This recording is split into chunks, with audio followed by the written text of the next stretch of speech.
देवीपुर की सुबह हमेशा गंगा के किनारे से उठती धुंध में भीगी हुई आती थी।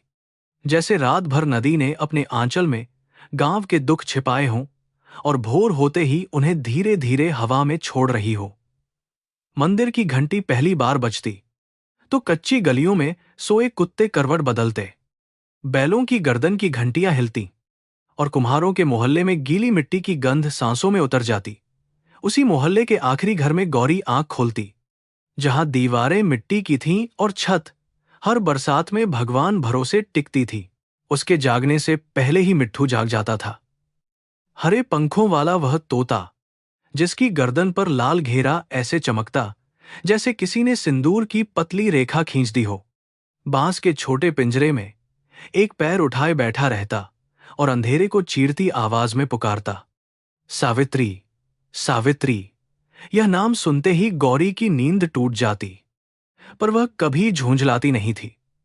वह धीरे से उठती, पिंजरे के पास जाती, उंगली सलाखों से लगाती और फुसफुसाती, मां अब नहीं आएंगी मिट्ठू, पर तू पुकारता रह, शायद कहीं उन्हें सुनाई दे जाए। गौरी की उम्र 19 बरस की थी, पर उसके चेहरे पर थकान किसी अधेड़ स्त्री जैसी उतर आई थी। आंखें बड़ी थीं, पर उनमें चंचलता के बजाय एक स्थायी प्रतीक्षा बसती थी। बाल लंबे, काले और अक्सर जल्दी में बांधे हुए रहते, क्योंकि उसके पास दर्पण के आगे बैठने का समय नहीं था। पिता रघुनाथ कुम्हार 3 साल पहले खांसी और कर्ज के बीच बुझ गए थे, और मां सावित्री तो तब चली गई थी जब गौरी 7 बरस की थी। तब से घर में लोग बचे थे, पर घर जैसा कोई सहारा नहीं बचा था। कमला, गौरी की सौतेली मां, सुबह होते ही चूल्हे के पास बैठकर सूखी लकड़ियां फूंकती और बड़बड़ाती रहती।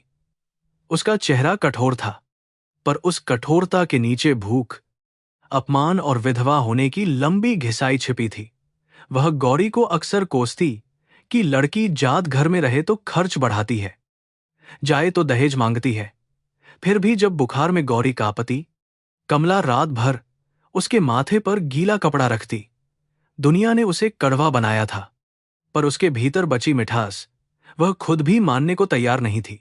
घर के पिछवाड़े एक बूढ़ा नीम था, जिसकी टेढ़ी डाल पर कभी मिट्ठू खुला बैठता था। सावित्री ने उसे चूजे से पाला था। लोग कहते थे कि वह तोता नहीं, सावित्री का तीसरा बच्चा था, क्योंकि गौरी से पहले 2 बच्चे जन्म लेते ही चल बसे थे। सावित्री मिट्ठू से बातें करती, उसे आटा चुराकर खिलाती और कहती कि जिसके घर में बोलने वाला पक्षी हो, वहां अकेलापन पूरी तरह नहीं बसता। गौरी को बस धुंधली यादें थीं, मां की चूड़ियों की खनक, भीगे बालों की खुशबू और मिट्ठू को पुकारती मीठी आवाज। मां की मौत का किस्सा गांव में बहुत सरल शब्दों में सुनाया जाता था, जैसे दुख को जितना छोटा कहा जाए उतना कम बोझ लगे। लोग कहते, सावित्री सावन की रात कुएं पर पानी भरने गई थी, पैर फिसला और वह गिर पड़ी। सुबह तक उसका शरीर ठंडा हो चुका था। लेकिन गौरी को हमेशा इस कहानी में कोई खाली जगह लगती थी। रात तूफानी थी, कुएं पर कौन जाता घर में पानी भरा था, फिर मां क्यों निकली? जब भी वह यह पूछती, कमला आंखें चुराती, दादी शांता राम नाम जपने लगती, और गांव वाले कहते, पुरानी बातों में क्या रखा है बेटी? दादी शांता, जो अब लगभग अंधी हो चुकी थी, घर के कोने में बिछी पुरानी चटाई पर बैठी रहती। उनकी उंगलियां तुलसी की माला पर चलती, पर कान संसार की हर आहट सुनते थे। वह गौरी को पास बुलाकर अक्सर कहती कि कर्म का हिसाब बड़ा धैर्यवान होता है, आदमी भूल जाए, धरती नहीं भूलती। गौरी उनके घुटनों से सिर टिकाकर पूछती, दादी, अगर धरती सब याद रखती है तो मेरी मां की बात क्यों नहीं बोलती? दादी लंबी सांस लेकर कहती, कभी कभी धरती पक्षियों की चोंच से बोलती है। बच्ची, गौरी दिन निकलने से पहले मिट्टी गूंथती, पैरों से वह गीली मिट्टी को ऐसे मसलती जैसे जीवन के कठोर ढेलों को मुलायम बनाना चाहती हो। उसके पिता का चाक अब पुराना हो गया था, पर घूमता तो अब भी था, धीमे धीमे, थके हुए मनुष्य की सांस की तरह। वह हथेलियों से घड़ा उठाती, भीतर खाली जगह बनाती, बाहर आकार देती। उसे लगता मनुष्य भी ऐसे ही बनते होंगे, भीतर खालीपन, बाहर आकार। फर्क इतना कि घड़े टूटे तो आवाज आती है, लोग टूटे तो कई बार कोई सुनता भी नहीं। चाक के पास मिट्ठू का पिंजरा रखा रहता। वह कभी गौरी बिटिया कहता, कभी सावित्री पानी दे, और कभी अचानक चुप हो जाता। उसकी चुप्पी भी आवाज जैसी लगती थी। गौरी उसे बाजरे के दाने खिलाती और सोचती कि इस छोटे से जीव ने मां को सबसे अधिक देखा होगा। उसने मां की हंसी सुनी होगी, उनके रोने की आवाज पहचानी होगी, उनके अंतिम दिन की हवा भी महसूस की होगी। कई बार गौरी चाहती कि मिट्ठू इंसान की तरह साफ साफ बोल दे कि उस रात क्या हुआ था, पर वह केवल टुकड़ों में याद करता था। देवीपुर में जात और धन की दीवारें घरों से ऊंची थीं। ठाकुर रघुवीर सिंह की हवेली गांव के बीच ऊंचे चबूतरे पर बनी थी, जैसे बाकी लोग उसकी छाया में पैदा होने और मरने के लिए हों। वहां लाल पत्थर का फाटक, 2 पहरेदार, भीतर कुआं, अनाज की कोठियां और तुलसी चौरा था। कुम्हारों का टोला बरसात में कीचड़ से भर जाता, पर हवेली की नालियां साफ रहती। जब भी गौरी घड़े बेचने उधर से गुजरती, उसे लगता कि गांव 2 हिस्सों में नहीं, 2 जन्मों में बांटा है। एक जन्म अधिकार का, दूसरा सहने का। रघुवीर सिंह को लोग ठाकुर साहब कहते थे। सफेद धोती, कुर्ता, बड़ी मूंछें और माथे पर चंदन की रेखा उन्हें धर्मात्मा दिखाती थी। मंदिर में दान देते, पंचायत में न्याय की बातें करते और मेले में गरीबों को कंबल बांटते। पर गौरी ने हमेशा उनकी आंखों में कुछ ठंडा देखा था। जब वह छोटी थी, मां उसे देखकर जल्दी से घूंघट कर लेती और घर लौट आती। एक बार गौरी ने पूछा था कि ठाकुर साहब से सब डरते क्यों हैं? सावित्री ने कहा था, जिसके हाथ में दूसरों की भूख हो, उससे लोग भगवान से भी ज्यादा डरते हैं। चैत्र का मेला नजदीक था, इसलिए घड़ों की मांग बढ़ गई थी। गौरी सुबह से दोपहर तक चाक घुमाती, फिर टोकरा सिर पर रखकर बाजार जाती। धूप उसके माथे पर पड़ती, पैरों के नीचे धूल उड़ती, पर वह बिना शिकायत चलती। बाजार में ऊंची जात की औरतें घड़े उठाकर ठोंकती, जैसे मिट्टी नहीं, गौरी की औकात जांच रही हो। कोई भाव कम करती, कोई कहती कि रघुनाथ की बेटी मेहनती है, पर भाग्य फूटा है। गौरी मुस्कुरा देती, क्योंकि गरीबी में जवाब भी सोचकर देना पड़ता है। उस दिन बाजार से लौटते हुए उसने देखा कि हवेली के दरवाजे पर बड़ी हलचल थी। किसी रिश्तेदार के आने की तैयारी लगती थी। नौकर आम के पत्तों की तोरण बांध रहे थे और भीतर से ढोलक की धीमी थाप सुनाई दे रही थी। गौरी ने जल्दी कदम बढ़ाए, पर तभी हवेली की ऊपरी जाली से किसी ने उसे देखा। उसे लगा जैसे कोई पर्दा हिला है। वह पल भर रुकी, फिर सिर झुकाकर आगे बढ़ गई। उसके भीतर अनजाना डर उतर आया, वैसा डर जिसे कोई कारण नहीं चाहिए, केवल स्मृति चाहिए। घर लौटते ही कमला ने पूछा कि कितने पैसे मिले। गौरी ने सिक्के उसकी हथेली पर रख दिए। कमला ने उन्हें गिना, माथा सिकोड़कर कहा कि इतने से आटा, तेल और दादी की दवा कैसे आएगी। गौरी चुप रही। वह जानती थी कि कमला के प्रश्न का उत्तर उसके पास नहीं, केवल परिश्रम है। दादी ने कोने से आवाज दी, लड़की को मत कोस, बहू, इस घर की सांस वही चला रही है। कमला ने कटोरी पटक दी, पर उसकी आंखों में क्षण भर के लिए शर्म चमकी और तुरंत बुझ गई। रात को जब सब सो गए, गौरी आंगन में बैठी मिट्ठू का पिंजरा साफ कर रही थी। चांद आधा था और नीम की छाया फर्श पर टूटी हुई पड़ी थी। मिट्ठू अचानक बेचैन हुआ, पंख फड़फड़ाए और वह धीमी, बदली हुई आवाज में बोला, कागज मत दो सावित्री, कागज मत दो। गौरी के हाथ रुक गए। यह वाक्य उसने पहले भी सुना था, पर हर बार समझा कि तोता पुराने शब्द जोड़ रहा है। पर आज आवाज में ऐसा डर था कि उसके सीने में धड़कन तेज हो गई। उसने पिंजरे के पास चेहरा ले जाकर पूछा, कौन से कागज? मिट्ठू, किसने मां से कहा था?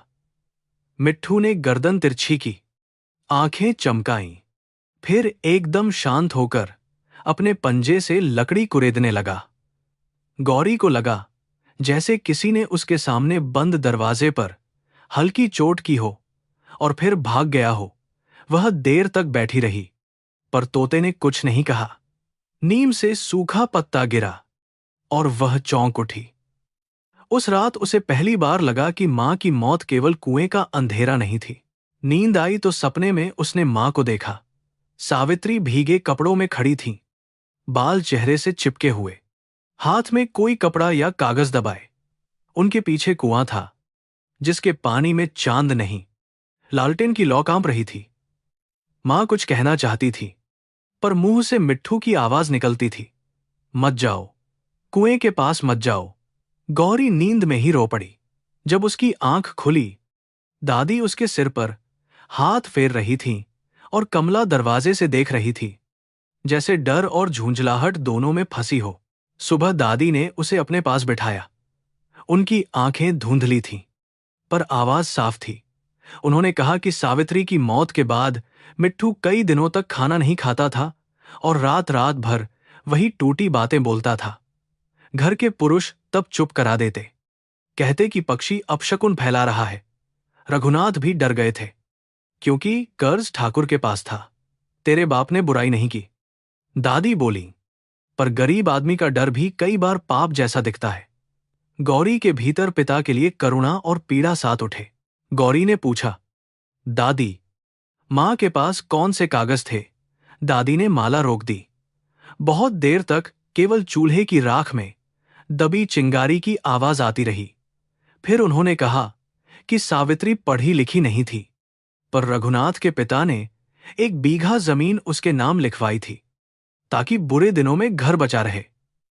उस जमीन पर बाद में ठाकुर ने दावा किया। कुछ लोग कहते थे कि असली कागज सावित्री के पास थे, पर उनकी मौत के बाद कुछ नहीं मिला। दादी ने यह भी कहा कि इस बात को अब कोई याद नहीं करना चाहता। यह सुनकर गौरी के सामने जैसे घर की दीवारें बदल गईं। वही आंगन, वही चाक, वही टूटे घड़े, पर उनके नीचे दबा कोई पुराना सच करवट लेने लगा।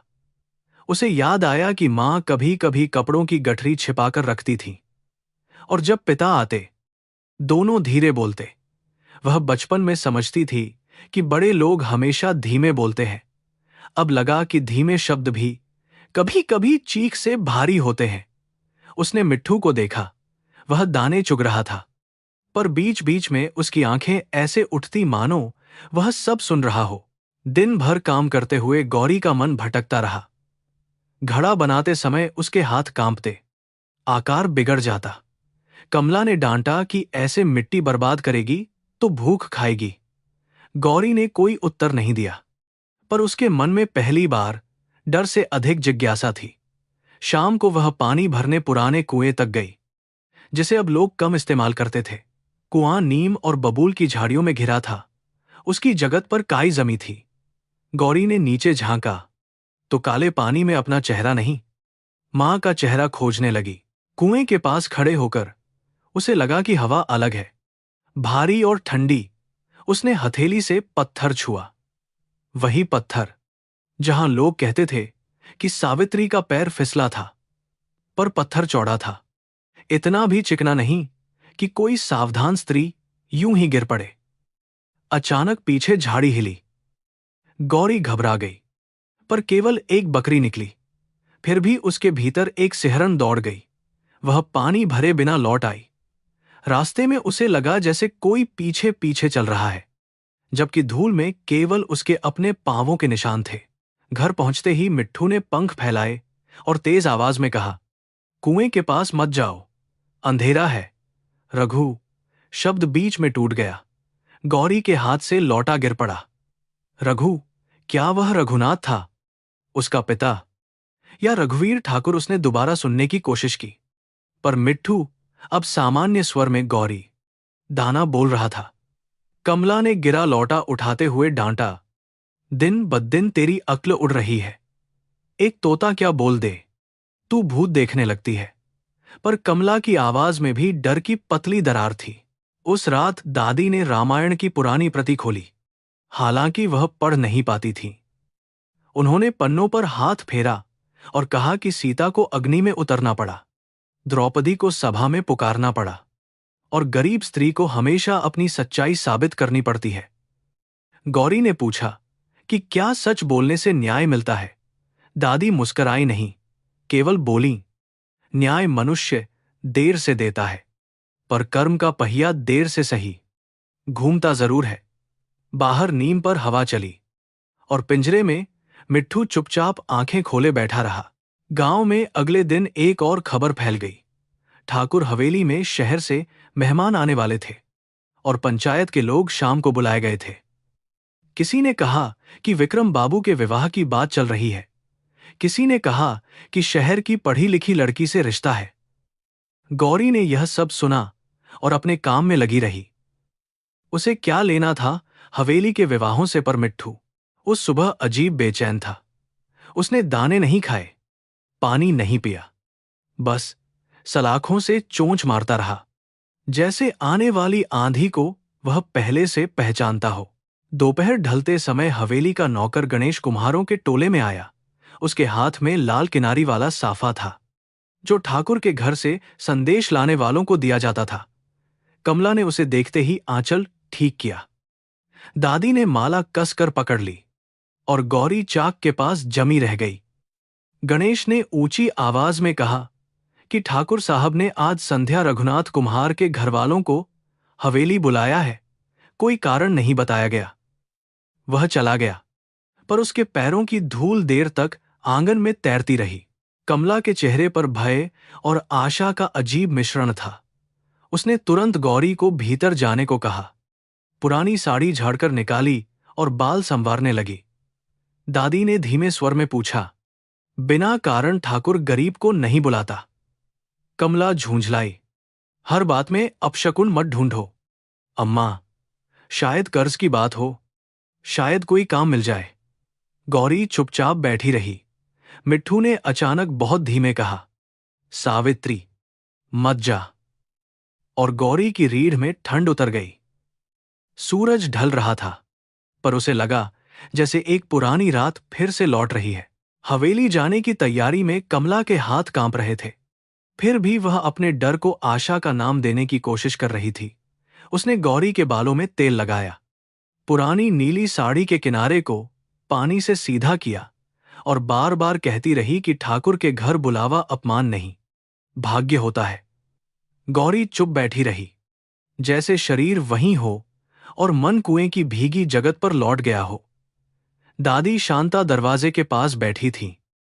उनकी माला चल रही थी तो एकली, पर होंठों से रामनाम के बजाय भारी सांसें निकल रही थीं।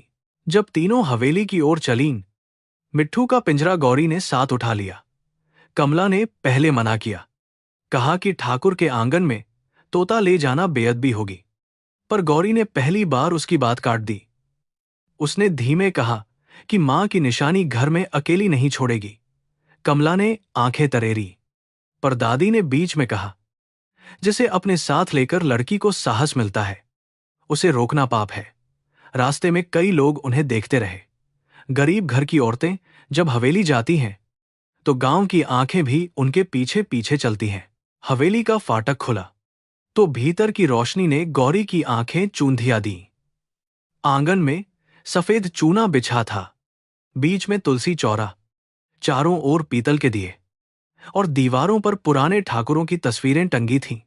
हवा में घी, चंदन और इत्र की मिली जुली गंध थी, जो कुम्हारों के घर की धुएं और मिट्टी वाली गंध से बिल्कुल अलग थी। गौरी ने पिंजरे को थोड़ा कसकर पकड़ लिया। मिट्ठू असामान्य रूप से शांत था। उसकी आंखें हवेली की दीवारों पर घूमती, जैसे वह किसी भूले हुए अंधेरे को पहचानने की कोशिश कर रहा हो। ठाकुर रघुवीर सिंह दीवान खाने में बैठे थे। उनकी मूंछें तेल से तनी थीं और माथे पर चंदन का लंबा तिलक था। उनके पास उनका बेटा विक्रम खड़ा था, जिसकी रेशमी कुर्ता और चमकती घड़ी देखकर कमला की आंखों में क्षण भर को चमक आ गई। विक्रम ने गौरी को ऊपर से नीचे तक देखा, जैसे वह कोई मनुष्य नहीं, हाथ में रखा घड़ा हो जिसे खरीदने से पहले जांचा जाता है। गौरी ने सिर झुका लिया, पर भीतर उसे अपमान की गर्म लपट महसूस हुई। दादी ने बिना झुके नमस्कार किया, जैसे गरीबी ने उनकी रीढ़ नहीं तोड़ी थी। ठाकुर ने मीठे स्वर में बात शुरू की। उन्होंने रघुनाथ की मेहनत, सावित्री की सादगी और गौरी की भलमनसाहत की प्रशंसा की, मानो इतने वर्षों से वे इस परिवार के शुभचिंतक रहे हों। कमला बार बार सिर हिलाती रही। फिर अचानक ठाकुर ने कहा कि विक्रम के लिए उन्हें ऐसी बहू चाहिए जो घर संभाले, बड़ों का मान रखे और भाग्य से आई हो। दीवान खाने में कुछ पल मौन रहा। गौरी को लगा कि वाक्य हवा में नहीं, उसके गले पर रखा गया है। कमला ने जैसे सांस रोक ली और दादी की उंगलियां माला पर ठहर गईं। जब ठाकुर ने साफ कहा कि वो गौरी का विवाह विक्रम से करना चाहते हैं, कमला की आंखों से आंसू निकल आए। उसने इसे कृपा समझा, वरदान समझा, शायद उन सभी अपमानों का अंत समझा जो विधवा होने के बाद उसने सहे थे। वह तुरंत झुककर चरण छूने को बढ़ी, पर दादी ने उसका हाथ पकड़ लिया। गौरी के कानों में शब्द गूंजते रहे। ठाकुर की हवेली, विक्रम की पत्नी, कुम्हार की बेटी से ठाकुर घर की बहू, यह सब इतना असंभव था कि उसमें खुशी से अधिक भय था। मिट्ठू ने उसी क्षण पंख फड़फड़ाए, पर बोला नहीं। विक्रम धीरे से मुस्कुराया। वह मुस्कान प्रेम की नहीं, अधिकार की थी। उसने कहा कि गौरी जैसी शांत लड़की हवेली की मर्यादा बढ़ाएगी और गरीब घर की बेटी को बड़े घर का अनुशासन सीखने में देर नहीं लगती। यह वाक्य सुनकर गौरी के भीतर कुछ कस गया। कमला ने शायद अपमान नहीं सुना, उसे केवल बड़े घर का दरवाजा दिखाई दे रहा था। ठाकुर ने दहेज की बात न करने का आश्वासन दिया, बल्कि कहा कि वह रघुनाथ का पुराना कर्ज भी मिटा देंगे। कमला के लिए यह सुनना जैसे सूखे खेत पर पहली बारिश था। दादी शांता ने पहली बार सीधा प्रश्न किया कि इतनी बड़ी हवेली को गरीब कुम्हार की बेटी में अचानक क्या गुण दिख गया। कमरे की हवा बदल गई। ठाकुर की मुस्कान एक पल को पतली हुई। फिर उन्होंने कहा कि कुलीनता जन्म से नहीं, संस्कार से होती है। यह उत्तर सुनने में धर्म जैसा था, पर गौरी को उसमें हिसाब की खनक सुनाई दी। विक्रम ने असंतोष से दादी को देखा। कमला ने धीरे से फुसफुसाकर दादी को चुप रहने को कहा। मिट्ठू ने पिंजरे में गर्दन घुमाई और अचानक बहुत धीमे स्वर में कहा, कागजा। सावित्री। गौरी का शरीर सिहर उठा। दीवान खाने में बैठे किसी ने वह शब्द स्पष्ट नहीं सुना, पर ठाकुर की आंखों में क्षण भर के लिए ऐसी चमक आई जिसे गौरी ने पकड़ लिया। वह चमक डर की थी या गुस्से की, वह समझ नहीं पाई। ठाकुर ने तुरंत विषय बदल दिया और विवाह की तिथि जल्दी रखने की बात कही। उन्होंने कहा कि शुभ मुहूर्त अगले पखवाड़े में है और विलंब करना मंगल में बाधा डालना होगा। कमला ने बिना गौरी की ओर देखे सहमति में सिर झुका दिया। गौरी को लगा जैसे उसका जीवन उसके सामने बैठकर बांटा जा रहा है। हवेली से लौटते समय कमला के कदम जमीन पर नहीं पड़ रहे थे। वह रास्ते भर बुदबुदाती रही कि अब गरीबी कटेगी, अब लोग ताने नहीं देंगे, अब रघुनाथ की आत्मा को शांति मिलेगी। गौरी चुप थी। दादी धीमे धीमे चल रही थी, पर उनकी चुप्पी कमला की खुशी से अधिक बोलती थी। गांव की गलियों में खबर उनसे पहले पहुंच गई। दरवाजों पर खड़ी औरतें कानों में कान डालती, बच्चे पीछे पीछे चलते और कुछ पुरुष हंसकर कहते कि कुम्हार की मिट्टी भी कभी कभी सोना बन जाती है। गौरी को लगा वह लड़की नहीं, तमाशा बन गई है। घर पहुंचते ही कमला ने चूल्हे पर गुड़ वाली चाय चढ़ाई, जो केवल त्योहारों पर बनती थी। उसने दादी से कहा कि अब संदेह छोड़ दें, क्योंकि भगवान ने वर्षों की तपस्या सुन ली है। दादी ने उत्तर दिया कि भगवान जब देता है तो मन में शांति आती है, डर नहीं। गौरी ने मिट्ठू का पिंजरा नीम के नीचे रखा। तोता बेचैन होकर सलाखों से चोंच मारने लगा। अचानक उसने साफ आवाज में कहा, मत दो, जमीन मत दो, कुएं के पास मत जाओ। कमला के हाथ से चाय का गिलास छूटते छूटते बचा। कमला ने गुस्से से पिंजरे पर कपड़ा डाल दिया। वह बोली कि यह पक्षी अशुभ बातें बोलकर घर का भाग्य जला देगा। गौरी ने कपड़ा हटाया और पहली बार उसकी आवाज में कठोरता आई। उसने कहा कि मिट्ठू केवल वही बोलता है जो उसने सुना है। कमला ने आंखें फेर लीं। दादी ने धीमे स्वर में पूछा कि हवेली में तोते ने सावित्री का नाम लेते ही ठाकुर के चेहरे पर रंग क्यों बदला। कमला चिल्लाई कि बूढ़ी आंखें भ्रम देखती हैं, पर उसके शब्दों में भरोसा नहीं था, जैसे वह खुद को ही समझा रही हो। रात को गांव में विवाह की चर्चा आग की तरह फैल गई। जिन लोगों ने कल तक गौरी को दया से देखा था, वे आज ईर्ष्या से देखने लगे। कोई कहता कि लड़की ने पिछले जन्म में बड़ा पुण्य किया होगा। कोई कहता कि ठाकुर ने दहेज न मांगकर कुम्हारों की लाज रख ली। कुछ औरतें कमला के घर आकर सलाह देने लगीं कि बहू को कैसे चलना, बोलना, घूंघट रखना चाहिए। गौरी आंगन के कोने में बैठी रही। उसे लगा जैसे उसके भीतर की आवाज दूर जाती जा रही है और दूसरों की आवाजें उसके जीवन पर परत दर परत चढ़ती जा रही हैं। अगले दिन से तैयारियां शुरू हो गईं। हवेली से हल्दी, चावल, साड़ियां और मिठाई आईं। कमला हर वस्तु को माथे से लगाती, फिर सावधानी से भीतर रख देती। दादी ने उन उपहारों को देखा और कहा कि कभी-कभी फंदा भी फूलों से सजाकर डाला जाता है। कमला भड़क उठी। उसने कहा कि दादी चाहती हैं गौरी जीवन भर चाक घुमाती रहे, बूढ़ी मां की दवा के लिए हाथ फैलाती रहे। गौरी ने दोनों को रोका नहीं। वह समझ रही थी कि गरीबी केवल पेट नहीं काटती, निर्णय की आत्मा भी काट देती है। कमला की खुशी में वर्षों का अपमान बोल रहा था। विक्रम दोपहर को अपने 2 मित्रों के साथ कुम्हारों के टोले में आया। उसके आने से पहले ही बच्चे रास्ते से हट गए और पुरुष उठकर खड़े हो गए। वह आंगन में आया, मिट्ठू के पिंजरे को देखकर हंसा और बोला कि विवाह के बाद ऐसे शोर करने वाले पक्षी हवेली में नहीं रह सकते। गौरी ने सिर उठाकर कहा कि मिट्ठू उसके साथ जाएगा। विक्रम की मुस्कान गायब हो गई। उसने धीमे पर कठोर स्वर में कहा कि ठाकुर घर में बहू की मर्जी नहीं, घर की मर्यादा चलती है। गौरी ने पहली बार उसकी आंखों में छिपी क्रूरता पूरी तरह देख ली। विक्रम के जाने के बाद कमला ने गौरी को बहुत डांटा। उसने कहा कि बड़े घर के लड़कों से बहस नहीं की जाती, वरना सौभाग्य रूठ जाता है।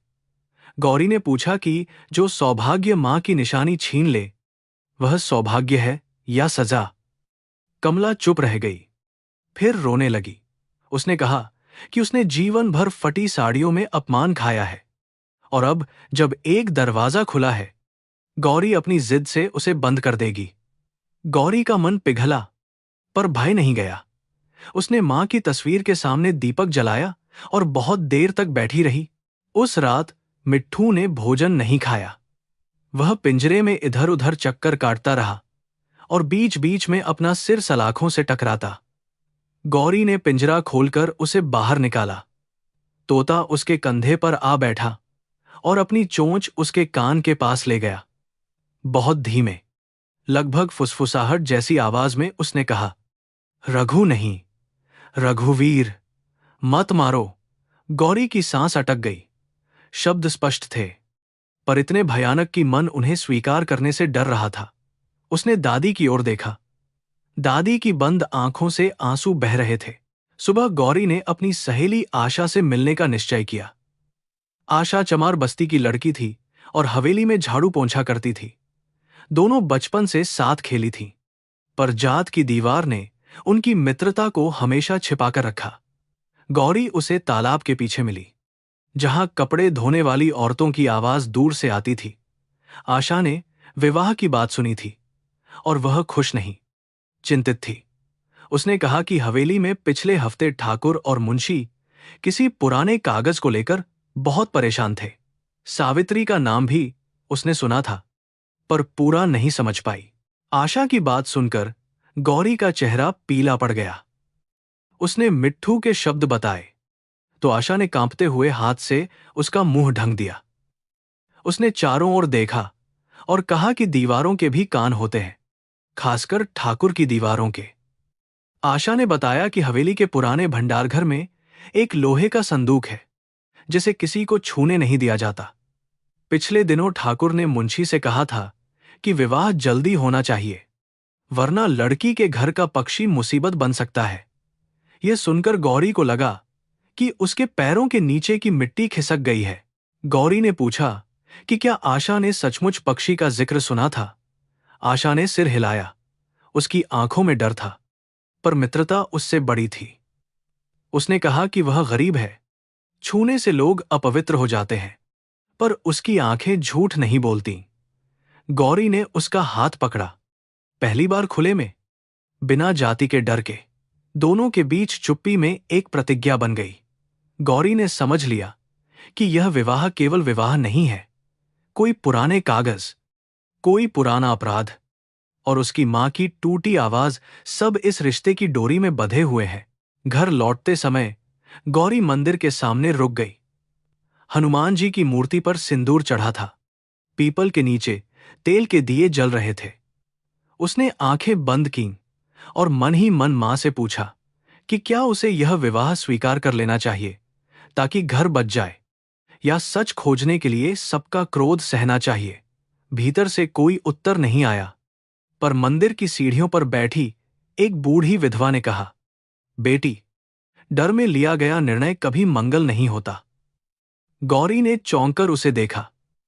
शायद वह किसी और से बोल रही थी, पर शब्द उसके लिए ही थे। शाम को ठाकुर की ओर से पंडित हरिनारायण आए। उन्होंने पंचांग खोला, ग्रह नक्षत्र बताए और विवाह की तिथि तय कर दी। 5 दिन बाद सगाई, 10 दिन बाद हल्दी और पूर्णिमा की रात विवाह।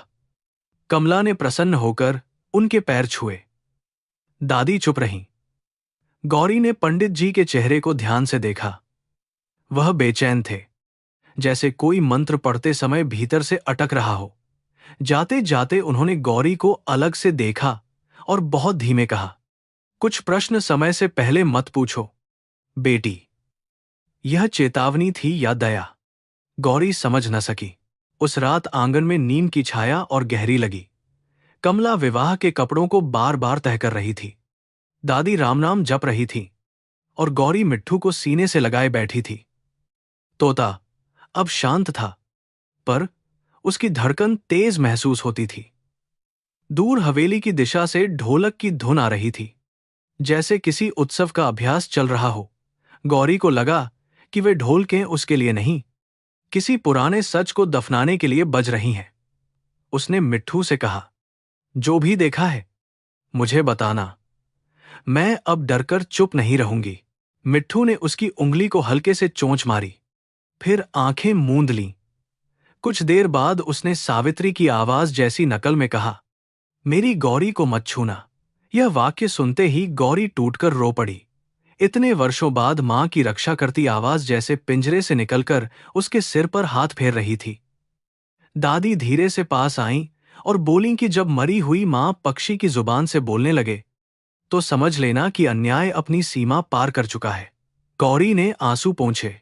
विवाह की तारीख तय हो चुकी थी, पर अब उसके भीतर एक और तारीख जन्म ले चुकी थी, सच के जागने की तारीख। सगाई के दिन देवीपुर ने जैसे अपने भीतर की सारी धूल झाड़कर बाहर फैला दी थी। कुम्हारों के छोटे घर पर आम के पत्तों की तोरण बांधी गई। आंगन में गोबर से लीपा फर्श चमकाया गया और कमला ने उधार की पीतल की थाली में हल्दी, चावल और फूल सजा दिए। वह बार बार लोगों से कहती कि ठाकुर घराने ने दहेज नहीं मांगा, यह गौरी के भाग्य की बात है। गौरी सब सुनती रही, पर उसके कानों में मिट्ठू की वही आवाज बजती रही, रघुवीर मत मारो। उत्सव की रंगत उसके लिए पीली हल्दी नहीं, किसी पुराने जख्म का पस था।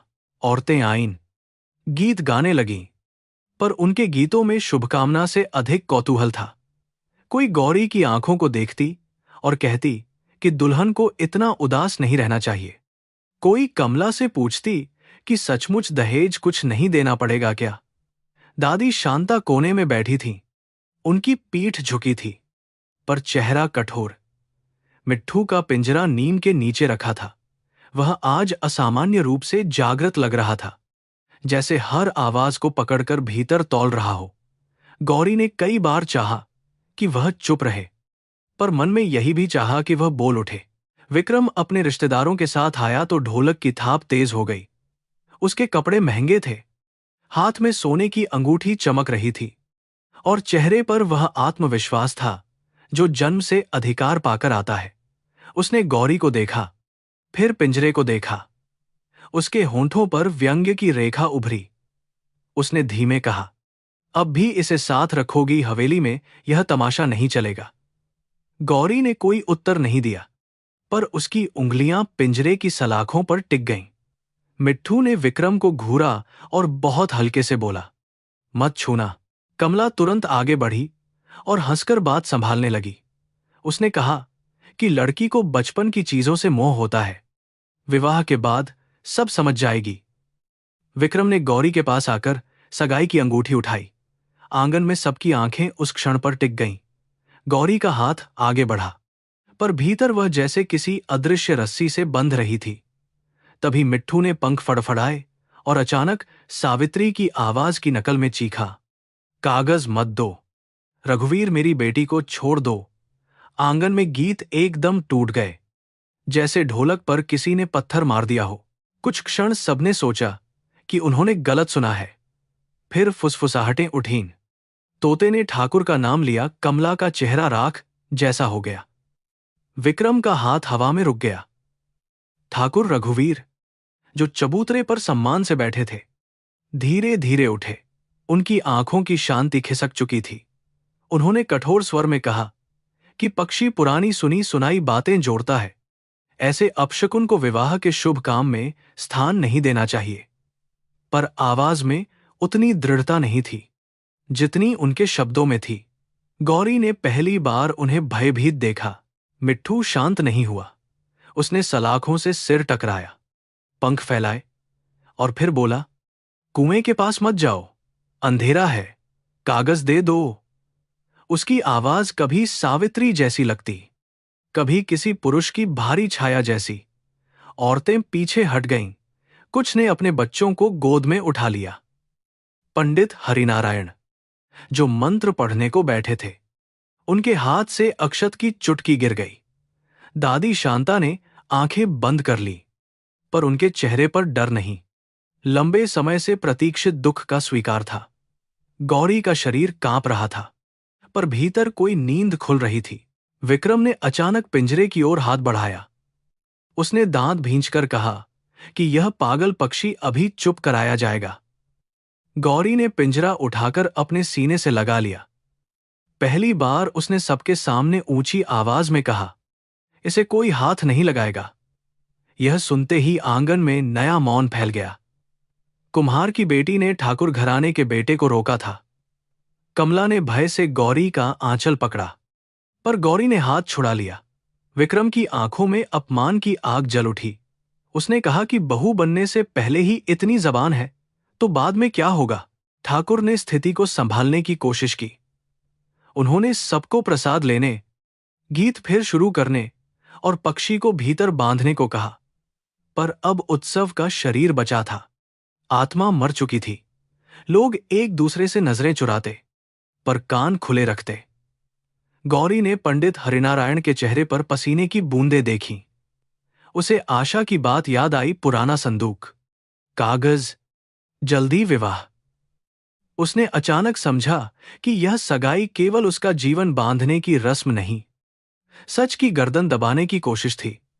अंगूठी अब उसके सामने चमकती नहीं, किसी बेड़ी जैसी लगती थी। रात होने से पहले रस्म किसी तरह पूरी कर दी गई, पर विक्रम ने गौरी की उंगली में अंगूठी नहीं पहनाई। ठाकुर ने कहा कि अपशकुन के बाद शुभ मुहूर्त कल फिर निकाला जाएगा। लोग इसे बहाना समझकर भी बोले नहीं। मेहमान चले गए। गीत गाने वाली औरतें अपने दुपट्टों में फुसफुसाहटें बांधकर लौट गईं। कमला अंदर जाकर रो पड़ी। उसने गौरी को दोष दिया कि एक तोते के कारण घर का भाग्य डगमगा गया। गौरी ने उत्तर नहीं दिया। वह मिट्ठू को लेकर नीम के नीचे बैठी रही, जहां हवा में अब भी सावित्री का नाम कांप रहा था। उस रात आशा चुपके से आई। उसके पैरों में पायल नहीं थी ताकि आवाज न हो। उसने गौरी को बताया कि सगाई की खबर हवेली पहुंचते ही ठाकुर ने मुंशी को पुराने भंडारघर की चाबी दी है। कल रात संदूक खोला गया था और उसने दूर से कागजों की गड्डी देखी थी। आशा ने यह भी कहा कि पंडित हरिनारायण को देर रात बुलाया गया और जाते समय उनका चेहरा ऐसा था जैसे किसी ने उनकी आत्मा पर राख मल दी हो। गौरी सुनती रही। हर नई बात मिट्ठू के टूटे शब्दों को जोड़ती जा रही थी, जैसे बिखरी माला में धागा मिल रहा हो। दोनों ने तय किया कि अगले दिन आशा हवेली के भीतर कुछ पता लगाएगी। गौरी ने कहा कि वह अब विवाह से पहले मां की मौत का सच जानना चाहती है। आशा ने डरते हुए पूछा कि यदि सच ठाकुर के विरुद्ध हुआ तो क्या वह पूरे गांव से लड़ सकेगी। गौरी कुछ देर चुप रही, फिर उसने कहा कि वह लड़ना नहीं चाहती थी, पर अगर चुप रही तो मां की दूसरी मौत होगी। यह सुनकर आशा की आंखें भर आईं। जात की दीवारों ने उन्हें अलग नाम दिए थे, पर उस रात वे दो स्त्रियां थीं जिन्हें अन्याय ने एक ही भाषा दे दी थी। अगली सुबह मेहंदी की रस्म के लिए फिर औरतें जुटीं। कमला ने रात की घटना को भुलाने की पूरी कोशिश की। उसने मिट्ठू को अंदर बंद करने को कहा, पर गौरी ने मना कर दिया। दादी ने भी कहा कि जिस घर में दुल्हन की मां नहीं, वहां मां की निशानी को बाहर रखना चाहिए। कमला हार गई। मेहंदी लगाने वाली ने गौरी की हथेली पर विक्रम का नाम छिपाने की बात कही। गौरी ने अपनी हथेली देखी और सोचा कि क्या किसी पुरुष का नाम स्त्री के भाग्य में छिपाना ही विवाह है, या उसके अपने नाम की कोई जगह भी होती है। मेहंदी की गंध फैल रही थी। तभी आशा पानी भरने के बहाने आई। उसने गौरी की ओर देखा और आंखों से संकेत किया। कुछ देर बाद दोनों पिछवाड़े गईं। आशा ने कांपते हुए बताया कि उसने भंडारघर के बाहर मुंशी को कहते सुना, सावित्री के असली कागज मिल गए तो सब खत्म हो जाएगा। ठाकुर ने जवाब दिया था, विवाह के बाद लड़की हवेली में रहेगी, पक्षी भी नहीं बचेगा। फिर कौन बोलेगा? गौरी के कान सुन्न हो गए। मिट्ठू को मारने की बात सुनकर उसके भीतर भय नहीं, अग्नि उठी। उसे लगा मां फिर कुएं के पास खड़ी विनती कर रही हैं। गौरी ने मेहंदी लगी हथेलियों को देखा। रंग अभी गहरा नहीं हुआ था, पर उस पर विक्रम का नाम लिखा जा चुका था। उसे अचानक यह नाम विष की तरह लगा। वह आंगन में लौटी, जहां औरतें गीत गा रही थीं। मिट्ठू पिंजरे में बेचैन था। उसने गौरी को देखते ही कहा, मेरी गौरी को मत छूना। यह वाक्य अब किसी स्मृति का टुकड़ा नहीं रहा, यह मां की आखिरी रक्षा थी। गौरी ने पिंजरा उठाया और बिना किसी को बताए घर से बाहर चल पड़ी। पीछे से कमला चिल्लाई, पर वह रुकी नहीं। गांव के बीच हनुमान मंदिर था, जहां पीपल की जड़ें पत्थर को चीरती हुई नीचे उतरती थीं। गौरी वहां पहुंची तो शाम की आरती की तैयारी हो रही थी। पंडित हरिनारायण घी का दीपक सजा रहे थे। उन्होंने गौरी को देखा, फिर उसके हाथों की मेहंदी और पिंजरे को देखा। उनकी आंखों में पहचान का डर भर गया। गौरी ने उनके सामने पिंजरा रखा और कहा कि वह ऐसे घर में नहीं जाएगी जहां उसकी मां का नाम मिटाया गया हो और उसकी निशानी को मारने की बात हो। पंडित काम गए, पर मंदिर के दिए हवा में स्थिर रहे। पीछे पीछे कमला, दादी, कुछ औरतें और फिर आधा गांव आ गया। थोड़ी देर में विक्रम और ठाकुर भी पहुंच गए। मंदिर का आंगन पंचायत जैसा हो गया। ठाकुर ने शांत पर कठोर आवाज में कहा कि लड़की को घर ले जाया जाए, वह भावुकता में अपमान कर रही है।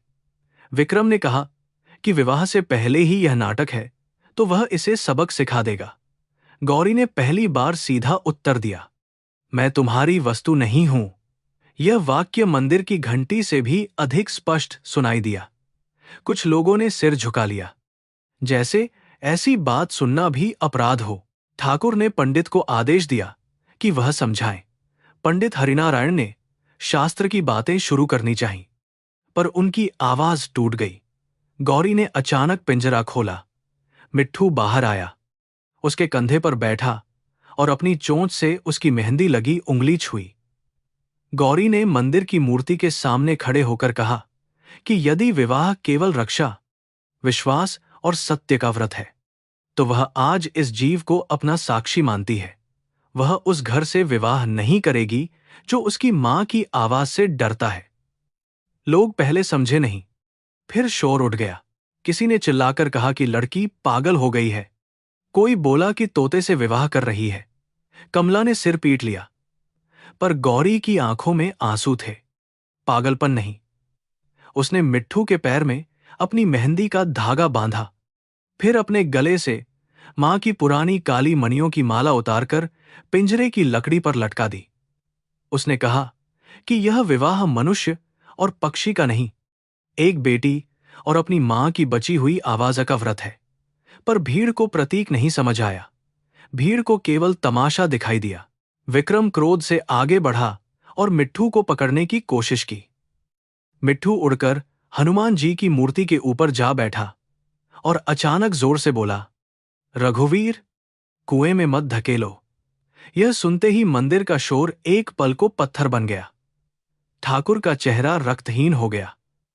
दादी शांता ने जमीन पर माथा टेक दिया और रोते हुए बोली, सावित्री, आज तू बोल उठी। पंडित हरिनारायण के हाथ से आरती की थाली गिर गई। घी का दीपक बुझा नहीं, केवल कांपता रहा। गौरी ने पहली बार जाना कि सच डरता नहीं, अवसर खोजता है। ठाकुर ने गुस्से में कहा कि यह सब प्रशिक्षित पक्षी की चाल है। उन्होंने भीड़ को उकसाया कि ऐसी लड़की कुल की मर्यादा तोड़ देगी, गांव में अपवित्रता फैलेगी। कुछ पुरुष सहमत हुए, क्योंकि सत्ता की आदत जल्दी नहीं छूटती। पर कुछ औरतों के चेहरों पर भय के साथ जिज्ञासा भी थी। वे जानती थीं कि मरी हुई स्त्रियां कई बार वर्षों बाद लौटती हैं, कभी सपनों में, कभी बेटियों की आंखों में, कभी पक्षी की आवाज में। गौरी ने सबके सामने घोषणा की कि जब तक मां की मृत्यु का सच सामने नहीं आएगा, वह विक्रम से विवाह नहीं करेगी। विक्रम ने अपमान से थरथराते हुए कहा कि अब वह भी इस विवाह को स्वीकार नहीं करेगा। पर उसकी आवाज में स्वतंत्रता नहीं, चोट खाया अहंकार था। ठाकुर ने उसे चुप कराया, क्योंकि बात हाथ से निकल रही थी। पंचायत अगले दिन बुलाने की घोषणा हुई। लोग लौटने लगे, पर हर गली में केवल एक ही बात थी, गौरी ने तोते से शादी कर ली और तोते ने ठाकुर का नाम लिया। कहानी ने सच से अधिक तमाशे का रूप लिया, पर तमाशे की आग में भी एक चिंगारी बची रही। गौरी मंदिर की सीढ़ी पर बैठी रही। मिट्ठू फिर उसके कंधे पर आ गया। रात गहरी हो चुकी थी जब गौरी घर लौटी। कमला ने उससे बात नहीं की। वह कोने में बैठी रोती रही, जैसे उसकी सारी आशाएं राख हो गई हों। दादी ने गौरी को गले लगाया और कहा कि बेटी ने आज अपना जीवन कठिन कर लिया है, पर आत्मा को बचा लिया है। बाहर नीम की छाया लंबी थी। गौरी ने मिट्ठू को खुला छोड़ दिया। वह पिंजरे पर नहीं, मां की तस्वीर के पास जा बैठा। थोड़ी देर बाद उसने बहुत धीमे कहा, सावित्री नहीं डरी। गौरी ने आंसू पोंछे। अब गांव हिल चुका था, पर असली धरती अभी फटनी बाकी थी। अगली सुबह देवीपुर की हवा में वही धूल थी, वही बैलों की घंटियां थीं, वही मंदिर की आरती थी। पर गांव वैसा नहीं रहा था। हर दरवाजे पर गौरी का नाम था, हर चबूतरे पर मिट्ठू की आवाज, हर चूल्हे के पास औरतों की धीमी फुसफुसाहट। लोग कहते कि लड़की ने शर्म बेच दी। कोई कहता कि उस पर प्रेत चढ़ गया। कोई हंसकर कहता कि अब कुम्हारों के घर बारात पक्षियों की आएगी। पर हंसी के नीचे डर था, क्योंकि तोते ने जो नाम लिया था वह किसी गरीब का नहीं, ठाकुर रघुवीर सिंह का था। गौरी घर के भीतर बैठी मिट्टी गूंद रही थी, जैसे रात की घटना ने उसके हाथों से काम छीनने के बजाय उन्हें और स्थिर कर दिया हो। कमला ने उससे आंखें नहीं मिलाईं। वह सुबह से बर्तन पटकती, आंचल से आंखें पोंछती और बड़बड़ाती रही कि बेटी ने उसकी छाती पर पत्थर रख दिया। दादी शांता चुप थीं, पर उनका मौन आशीर्वाद जैसा था। मिट्ठू पिंजरे के ऊपर बैठा था, अब बंद नहीं। वह कभी पंख संवारता, कभी गौरी को देखता और कभी अचानक धीमे से कहता, मेरी गौरी को मत छूना। दोपहर से पहले पंचायत का डंका बजा। गांव के बीच पुराने बरगद के नीचे चटाइयां बिछीं। पर इस बार पंचायत में न्याय से अधिक तमाशे की भूख थी। पुरुष पहले आकर बैठे, औरतें थोड़ी दूरी पर खड़ी रहीं। बच्चे पेड़ों पर चढ़ गए। ठाकुर रघुवीर सिंह आए तो उनके साथ विक्रम, मुंशी, 2 नौकर और पंडित हरिनारायण भी थे। ठाकुर का चेहरा फिर शांत था, जैसे रात का भय किसी ने धोकर मिटा दिया हो। पर गौरी ने देखा कि उनकी उंगलियां छड़ी के चांदी वाले सिर पर बार बार कस रही थीं। गौरी दादी के साथ पहुंची। कमला भी आई, पर वह गौरी से 2 कदम पीछे चली, जैसे बेटी के साथ खड़े होने पर उसका अपना अपराध खुल जाएगा। मिट्ठू गौरी के कंधे पर था। यह दृश्य देखते ही भीड़ में खुसर पुसर बढ़ गई। किसी ने कहा कि पागलपन को भी अपमान मिलेगा क्या? सरपंच ने गला साफ कर पूछा कि गौरी ने मंदिर में ऐसा अपमानजनक नाटक क्यों किया? गौरी ने सिर झुकाकर नहीं, सीधा देखकर कहा कि नाटक वह विवाह था जिसमें उसकी इच्छा, उसकी मां की मृत्यु और एक जीवित गवाह को दबाया जा रहा था। भीड़ में हलचल हुई। ठाकुर ने मुस्कुराकर कहा कि दुखी बेटियां अक्सर भ्रम में पुरानी बातों को जोड़ लेती हैं। उन्होंने सावित्री की मृत्यु को दुर्भाग्यपूर्ण दुर्घटना बताया और कहा कि वह स्वयं उस समय शहर में थे। विक्रम ने बीच में कहा कि कोई भी पक्षी नाम रट सकता है, इसका मतलब अपराध नहीं होता। पंडित हरिनारायण नीचे देखते रहे। गौरी ने उनसे पूछा कि यदि सब भ्रम है तो हवेली में मिट्ठू को मारने की बात क्यों हुई? यह सुनते ही आशा का चेहरा भीड़ के पीछे पीला पड़ गया, क्योंकि वह समझ गई कि अब उसका नाम भी आएगा। सरपंच ने कठोर स्वर में पूछा कि यह बात उसने कहां से सुनी। गौरी ने आशा की ओर नहीं देखा। वह जानती थी कि गरीब जात की लड़की पर झूठ का आरोप लगाकर उसे कुचलना आसान होगा। उसने कहा कि हवेली की दीवारें भी कभी कभी आवाज बाहर भेज देती हैं। ठाकुर हंसे, पर वह हंसी बहुत थोड़ी देर टिक सकी। उन्होंने कहा कि एक जिद्दी लड़की अपने विवाह से भागने के लिए गांव की मर्यादा तोड़ रही है। फिर उन्होंने पंचायत से कहा कि गौरी को समझाया जाए, वरना ऐसी अवज्ञा दूसरी बेटियों में आग लगा देगी। यह वाक्य सुनते ही कई पुरुषों ने सहमति में सिर हिलाया। उन्हें सच से उतना भय नहीं था जितना बेटियों में उठने वाली आग से था। औरतों के चेहरों पर अजीब भाव था, कुछ डर, कुछ छिपी खुशी, कुछ पुराना दर्द। दादी शांता ने धीरे से कहा कि मर्यादा वह नहीं जो अपराध को ढंके, मर्यादा वह है जो निर्बल का पक्ष ले। सरपंच ने उन्हें चुप रहने को कहा, पर उनकी बूढ़ी आवाज हवा में ठहर गई। गौरी ने मिट्ठू को हथेली पर बैठाया।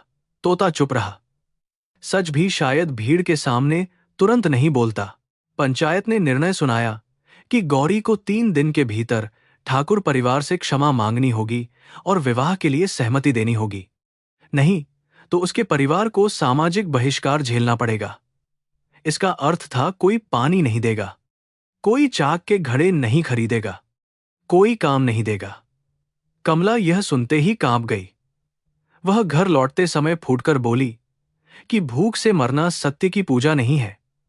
गौरी ने उसका हाथ पकड़ना चाहा, पर कमला ने झटक दिया। दादी ने केवल इतना कहा कि जब अन्याय पंचायत बन जाए तब ईश्वर गवाह खोजता है। बहिष्कार उसी शाम शुरू हो गया। चक्की वाले ने गेहूं पीसने से मना कर दिया। दूध वाली ने कहा कि ठाकुर की नाराजगी नहीं ले सकती, और जिन घरों ने घड़े का आदेश दिया था उन्होंने पैसे लौटाने को कहा। कमला की आंखों में पागलपन उतरने लगा। वह गौरी पर चीखी कि एक तोते की इज्जत बचाते बचाते उसने घर का अन्न छीन लिया। गौरी चुप रही, क्योंकि कमला की बात में क्रूरता के साथ भूख की सच्चाई भी थी। रात को उसने अपना हिस्सा दादी की कटोरी में डाल दिया। दादी ने नहीं खाया। बोलीं, सच की राह पर भूख भी परीक्षा बनकर आती है। दूसरे दिन गौरी तालाब के किनारे आशा से मिली। आशा ने बताया कि ठाकुर ने उसे हवेली से निकाल देने की धमकी दी है, क्योंकि उन्हें शक है कि खबर उसी ने दी। उसकी मां बीमार थी, घर में 2 छोटे भाई थे, और नौकरी जाना उनके लिए भूख का दूसरा नाम था। गौरी ने उसका हाथ पकड़कर कहा कि वह उसका नाम पंचायत में नहीं लेगी। आशा रो पड़ी। उसने कहा कि भंडारघर की पिछली दीवार में एक ढीली ईंट है, जिसके पीछे पुराने कागजों की कुछ राख और कपड़े का जला हुआ टुकड़ा उसने देखा था। शायद सबूत जलाए गए थे। गौरी ने पूछा कि क्या वहां जाना संभव है। आशा ने डरते हुए कहा कि रात को जब हवेली में पूजा होती है उस समय पिछला आंगन खाली रहता है, पर पकड़े जाने पर दोनों की जान भी जा सकती है। गौरी ने मिट्ठू की ओर देखा। वह पास की डाल पर बैठा था और नीम की पत्तियां चबा रहा था, जैसे संसार की हिंसा से अनजान हो। पर अचानक उसने गर्दन उठाई और बोला, भंडार, आग, कागज। आशा ने कांपकर पीछे कदम रखा। गौरी ने पहली बार महसूस किया कि मिट्ठू केवल याद नहीं दोहरा रहा, दिशा भी दे रहा है। उस शाम गौरी ने दादी को सब बताया। कमला पास ही बैठी थी और सुन रही थी, पर उसने कोई शब्द नहीं कहा। दादी ने लंबी चुप्पी के बाद कहा कि सच के लिए जाना, पर बदले के लिए नहीं। उन्होंने सावित्री की पुरानी ओढ़नी गौरी को दी, जिसका किनारा अब भी हल्दी के दाग से पीला था। तेरी मां डरती थी, दादी बोलीं, पर डरकर भी सही काम करने की कोशिश करती थी। साहस डर का अभाव नहीं, डर से बड़ी करुणा है। गौरी ने ओढ़नी माथे से लगाई। कमला मुड़ी, पर उसकी आंखें भर चुकी थीं। रात को गांव पर घना अंधेरा उतरा। गौरी और आशा हवेली के पीछे वाले रास्ते से पहुंची, जहां कटीली झाड़ियों के बीच से संकरी पगडंडी जाती थी। मिट्ठू गौरी के कंधे से चिपका था, मानो समझता हो कि चुप रहना जीवन बचाएगा। भीतर से आरती की आवाज आ रही थी। ठाकुर परिवार पूजा में था और नौकर सामने के आंगन में। आशा ने कांपते हाथों से पिछली किवाड़ की अड़चन उठाई। दरवाजा चरमराया तो दोनों के दिल एक साथ धड़क उठे। कुछ क्षण वे सांस रोककर खड़ी रहीं, फिर अंधेरे भंडारघर में घुस गईं। भंडारघर में अनाज की बोरियां, टूटे फर्नीचर, लोहे के संदूक और पुरानी धूप की बाजी गंध थी। आशा ने दीवार की ढीली ईंट दिखाई। गौरी ने हाथ बढ़ाया, पर उंगलियां धूल और मकड़ी के जाल में उलझ गईं। ईंट हटते ही भीतर से राख की गंध उठी। वहां सचमुच जला हुआ कागज, लाल कपड़े का टुकड़ा और पीतल की छोटी चाबी पड़ी थी। गौरी ने कपड़े को उठाया। उस पर धुंधला काढ़ा हुआ अक्षर था। उसकी आंखें भर आईं।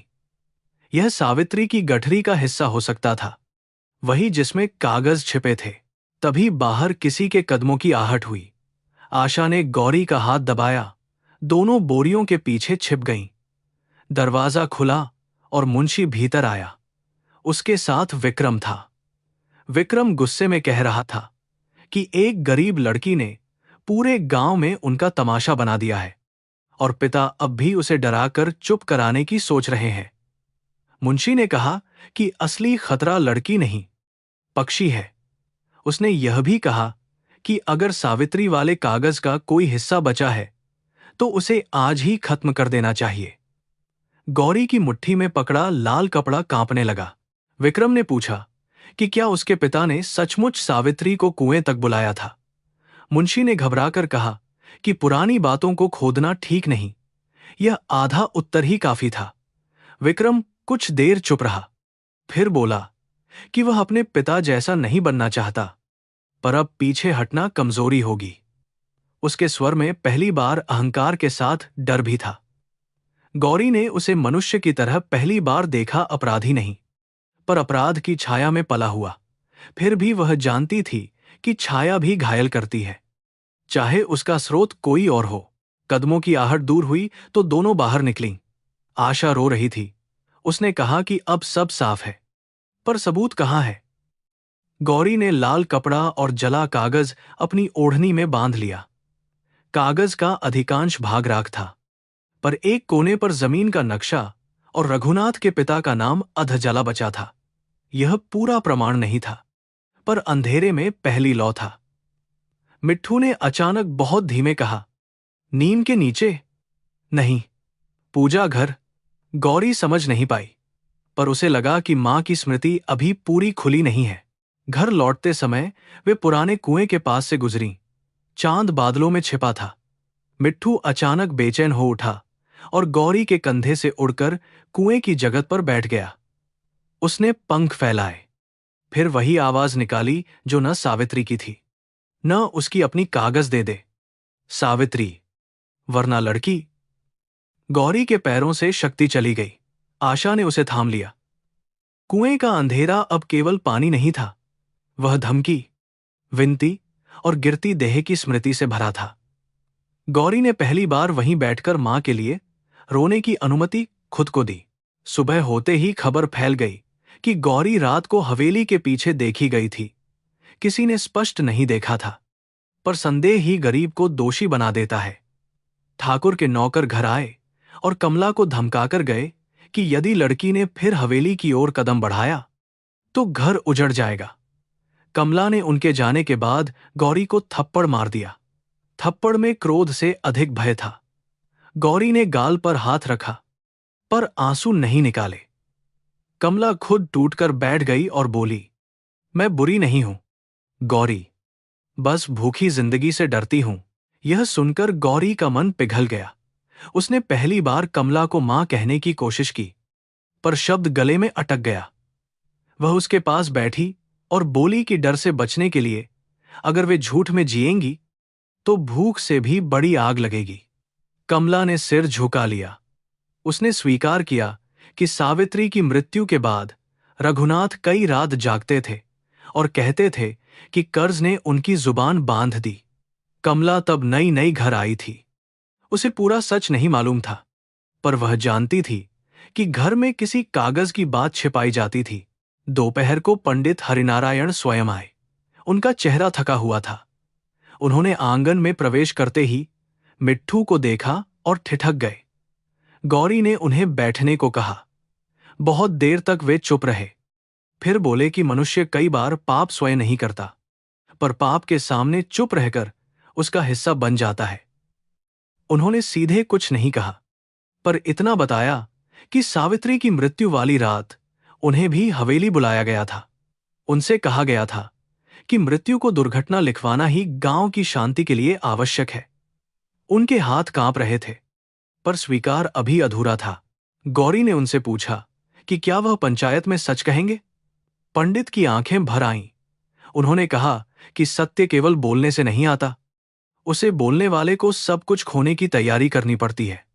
वह चले गए, पर जाते जाते उन्होंने तुलसी चौरे पर एक पुरानी राख की डिबिया रख दी। दादी ने उसे खोला तो भीतर पीतल की छोटी मुहर थी, जिस पर रघुनाथ के पिता का नाम खुदा था। शायद यह किसी जमीन के दस्तावेज़ पर लगती थी। गौरी ने डिबिया को माथे से लगाया। अब उसके पास मां की ओढ़नी, जला कागज, मुहर और मिट्ठू की आवाज थी। उस रात गौरी ने नीम के नीचे दीपक जलाया। बहिष्कार, अपमान, भूख और खतरे के बीच उसे लगा कि वह अकेली नहीं है। सावित्री की स्मृति उसके पास बैठी है। दादी का विश्वास उसके पीछे है। आशा की दोस्ती उसके साथ है, और कमला का टूटता हुआ डर भी धीरे धीरे उसकी ओर मुड़ रहा है। मिट्ठू खुले आकाश में नीम की डाल पर सोया था।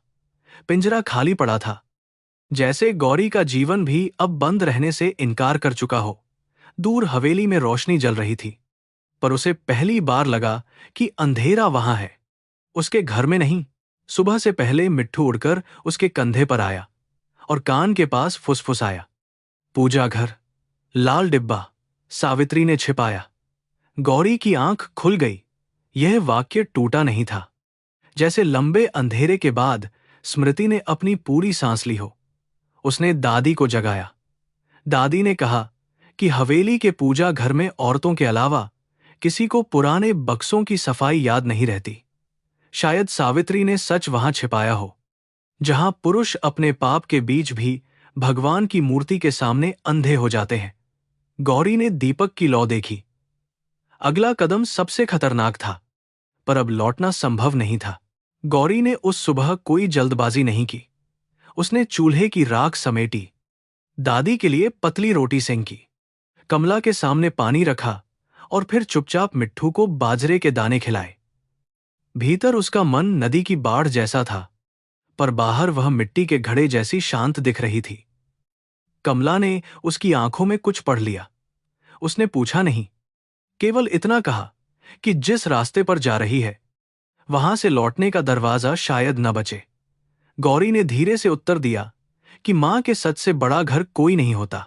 दादी शांता ने उसे पूजा की पुरानी थाली दी, जिसमें पीतल की घंटी, सूखा कुमकुम और तुलसी के पत्ते रखे थे।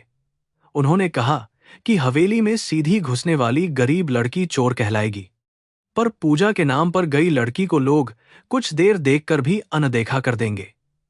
कमला ने यह सुनकर चेहरा फेर लिया, जैसे वह सहयोग और भय के बीच फंसी हो। कुछ क्षण बाद उसने भीतर से अपनी पुरानी लाल साड़ी निकाली, जो उसने वर्षों से नहीं पहनी थी, और गौरी की ओर बढ़ा दी। यह क्षमा नहीं थी, पर मौन साथ था। आशा मंदिर के पीछे इंतजार कर रही थी। उसके चेहरे पर नींद नहीं, सारी रात का भय चिपका हुआ था। उसने बताया कि हवेली में आज सत्यनारायण कथा रखी गई है, क्योंकि ठाकुर गांव में फैली बातों को धर्म के धुएं से ढंकना चाहता है। औरतें भीतर जाएंगी, रसोई और पूजा घर खुले रहेंगे। यही अवसर था। गौरी ने मिट्ठू को कंधे पर बैठाया, पर आशा घबरा गई कि पक्षी पहचान लिया जाएगा। गौरी ने कहा कि जिसे मारने की योजना बनी है, उसे ही गवाह बनकर भीतर जाना होगा। मिट्ठू ने उसकी छोटी पकड़ी, जैसे सहमति दे रहा हो। हवेली उस दिन बाहर से अधिक पवित्र दिखाई जा रही थी। फाटक पर केले के तने, आंगन में रंगोली, दरवाजे पर आम की बंधनवार और भीतर से शंख की आवाज आ रही थी। ठाकुर रघुवीर सिंह अतिथियों को प्रसाद बांटते हुए ऐसे मुस्करा रहे थे, जैसे कोई दोष कभी उनके पास से गुजरा ही न हो। गौरी ने थाली सिर से लगाई और औरतों की भीड़ में भीतर चली गई। विक्रम ने उसे देखा, पर कथा के कारण कुछ कह नहीं सका। उसकी आंखों में अभी भी अपमान था, पर उसके पीछे पिछली रात का प्रश्न भी था। पूजा घर हवेली के भीतर सबसे शांत कोना था। दीवारों पर देवी देवताओं की तस्वीरें, पीतल के दिए, चांदी की छोटी घंटियां और पुराने संदूकों की कतार थी। गंध कपूर की थी, पर भीतर धूल भी थी, जैसे भगवान के सामने भी भूली चीजें जमा हो जाती हैं। आशा ने दरवाजे के बाहर निगाह रखी। गौरी ने मिट्ठू को हाथ पर लिया और बहुत धीरे पूछा, कहाँ? तोता कुछ क्षण मूर्तियों को देखता रहा, फिर उड़कर लक्ष्मी जी की तस्वीर के पीछे रखे छोटे लाल बक्से पर बैठ गया। उसका पंजा बार बार उसी पर पड़ रहा था। गौरी का दिल इतनी तेज धड़क रहा था कि उसे लगा बाहर तक आवाज जा रही होगी। उसने बक्सा खींचा। उस पर पुराना ताला था, पर पीतल की वही चाबी जो भंडार घर की दीवार से मिली थी, जैसे इसी क्षण की प्रतीक्षा में थी। चाबी घुमाते ही हल्की कराहती आवाज हुई। अंदर कपड़े की कई तह थी, सूखी हल्दी, टूटी चूड़ी, एक काली मणियों की डोरी और तेल लगे कागज। गौरी ने कांपते हाथों से कागज खोला। ऊपर स्पष्ट लिखा था, रघुनाथ कुम्हार के पिता द्वारा सावित्री के नाम 1 बीघा भूमि का दानपत्र। उसके बाद दूसरा कागज था, जिसमें कई किसानों की जमीनों के पुराने निशान बने थे। कुछ नाम उसे पहचान में आए, आशा के नाना रामू नाई, ब्रजलाल धोबी, और 2 विधवाएं जिनकी झोपड़ियां वर्षों पहले हवेली की सीमा में मिल गई थीं। गौरी की आंखों के सामने सारी बस्ती घूम गई। यह केवल उसकी मां का कागज नहीं था, यह उन सबकी छिनी हुई मिट्टी की आवाज थी। मिट्ठू ने उसी क्षण बहुत धीमे कहा, सावित्री ने छिपाया बेटी के लिए। गौरी ने कागज सीने से लगा लिया। उसे लगा मां पहली बार उसकी बाहों में लौट आई है। तभी बाहर आशा ने खांसकर संकेत किया, कोई आ रहा था।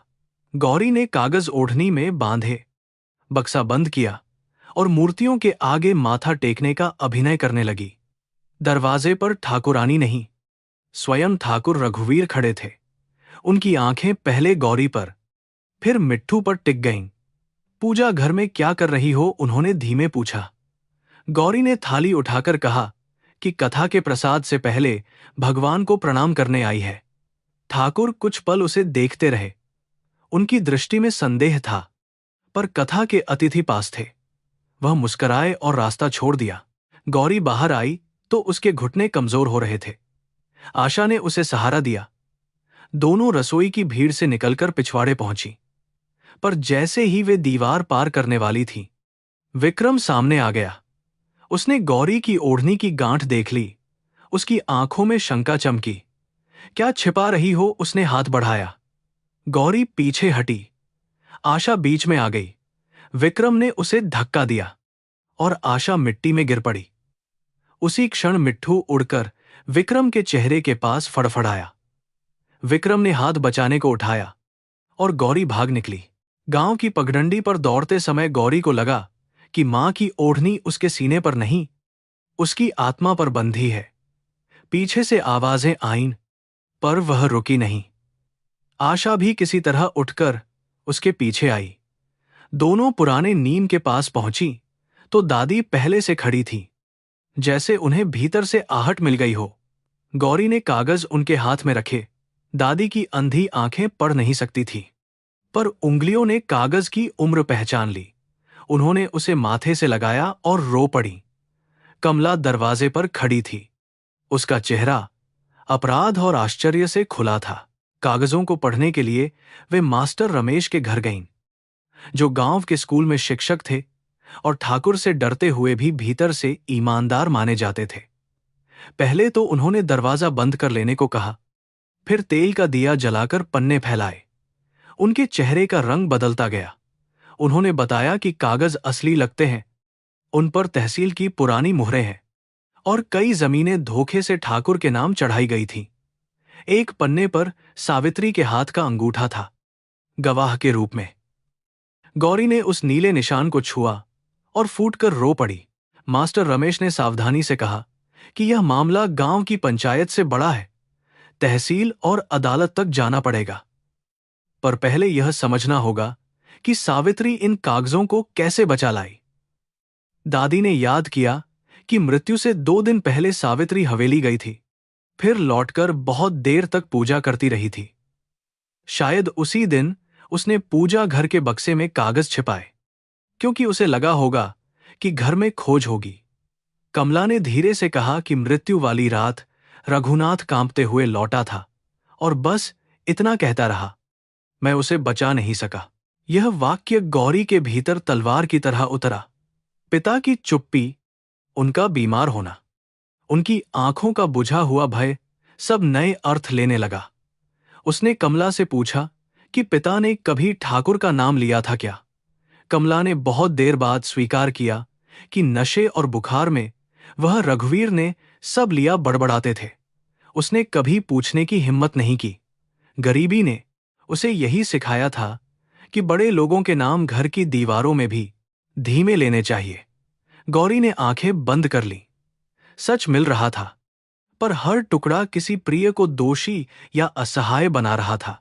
दोपहर ढलने से पहले खबर हवेली पहुंच चुकी थी कि गौरी मास्टर के घर गई है। ठाकुर के आदमी जब वहां आए, तब तक कागजों की नकल बनाने की तैयारी हो चुकी थी।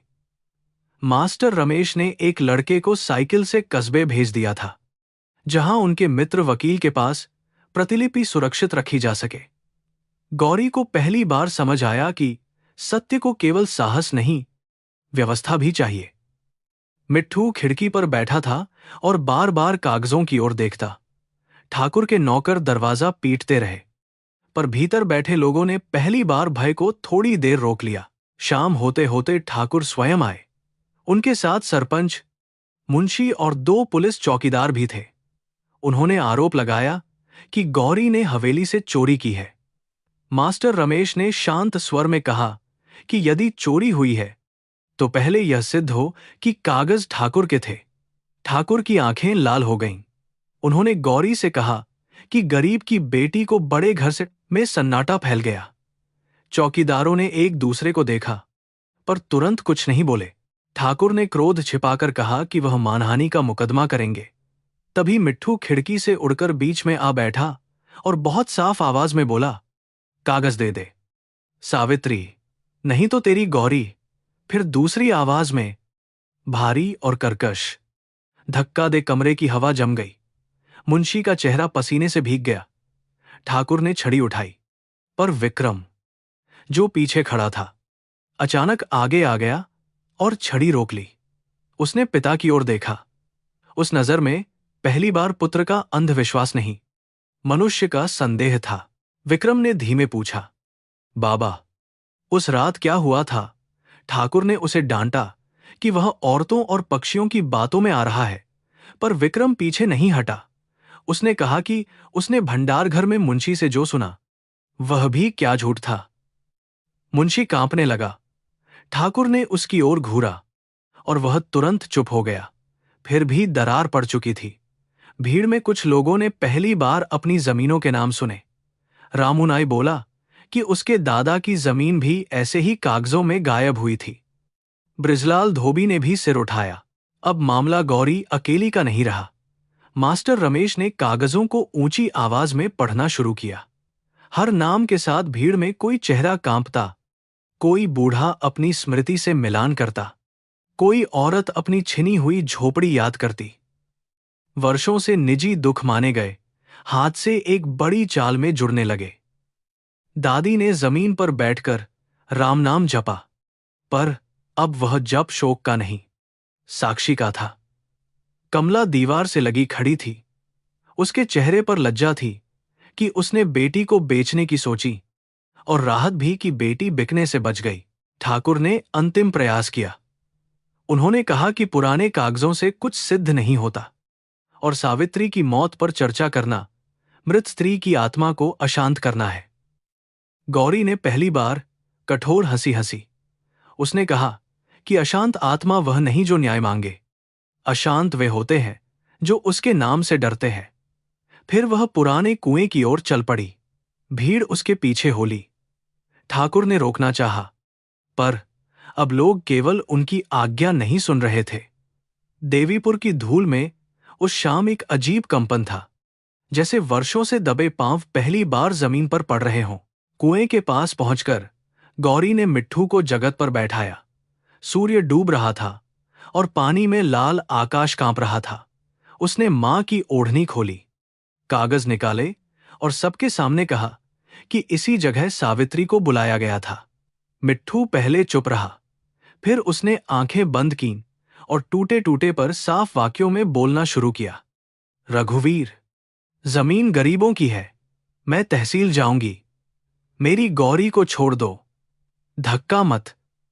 आखिरी शब्द पर उसकी आवाज इतनी दर्दनाक हो गई कि कई औरतें रो पड़ीं। गौरी घुटनों के बल बैठ गई। पंडित हरिनारायण भीड़ चीरते हुए आगे आए। उनका चेहरा राख जैसा था। उन्होंने कांपती आवाज में कहा कि सावित्री की मृत्यु वाली रात उन्हें हवेली से बुलाया गया था और उनसे झूठे बयान पर सहमति लेने को कहा गया था कि यह दुर्घटना है।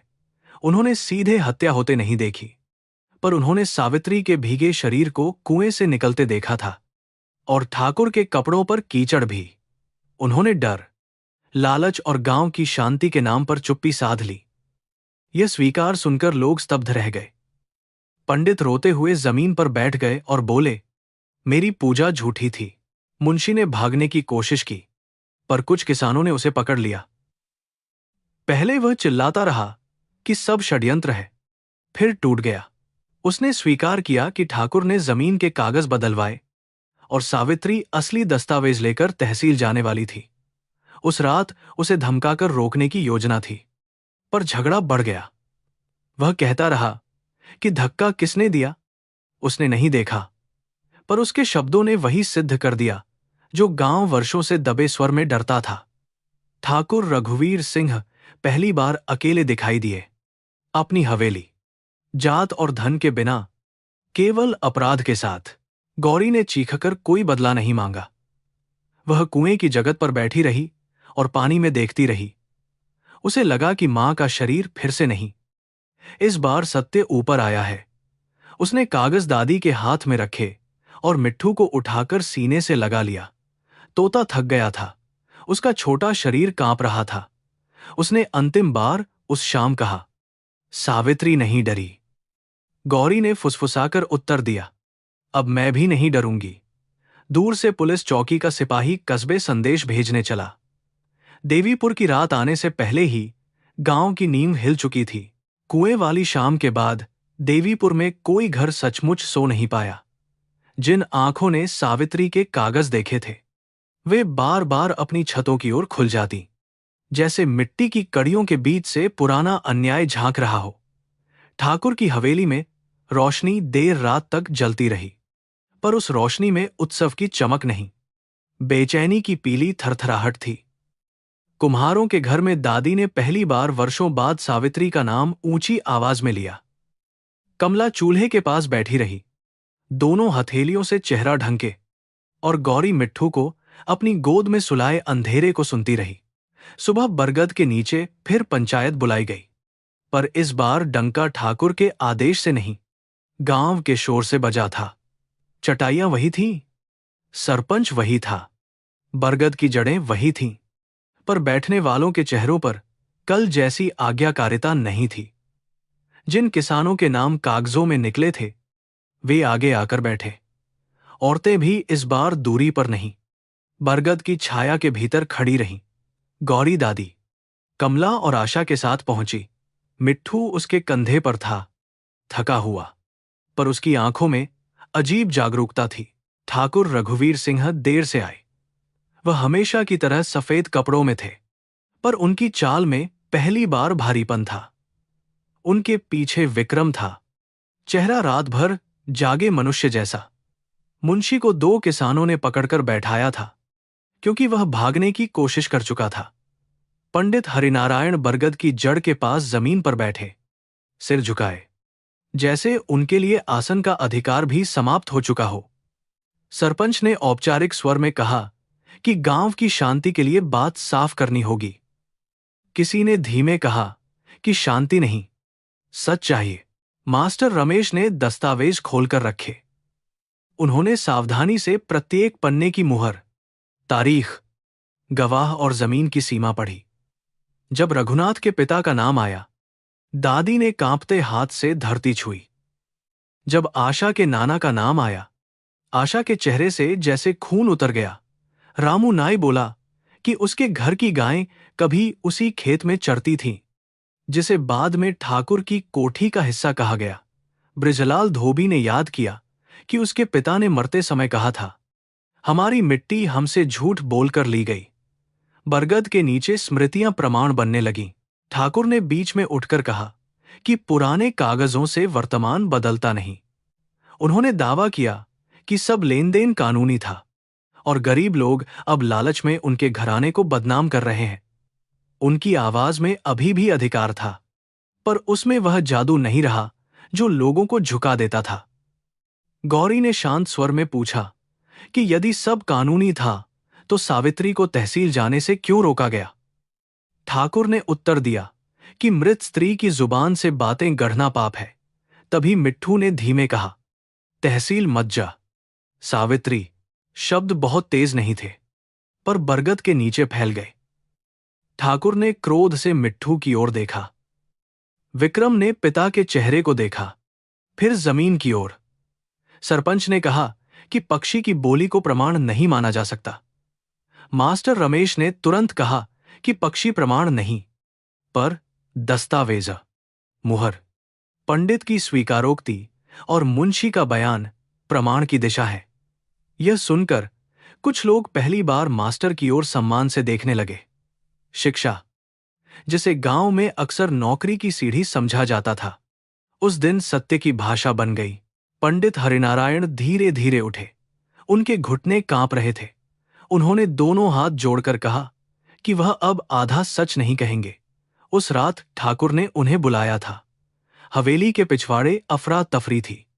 सावित्री का शरीर कुएं से निकाला जा चुका था, और रघुवीर सिंह के कुर्ते पर गीली मिट्टी थी। पंडित ने यह भी स्वीकार किया कि झूठी दुर्घटना की कथा फैलाने के लिए उन्हें मंदिर की प्रतिष्ठा और कुछ जमीन का आश्वासन दिया गया। वह बोले कि उन्होंने जमीन नहीं ली, पर मौन ले लिया, और वही सबसे बड़ा दानव निकला। भीड़ में सिसकियां उठीं।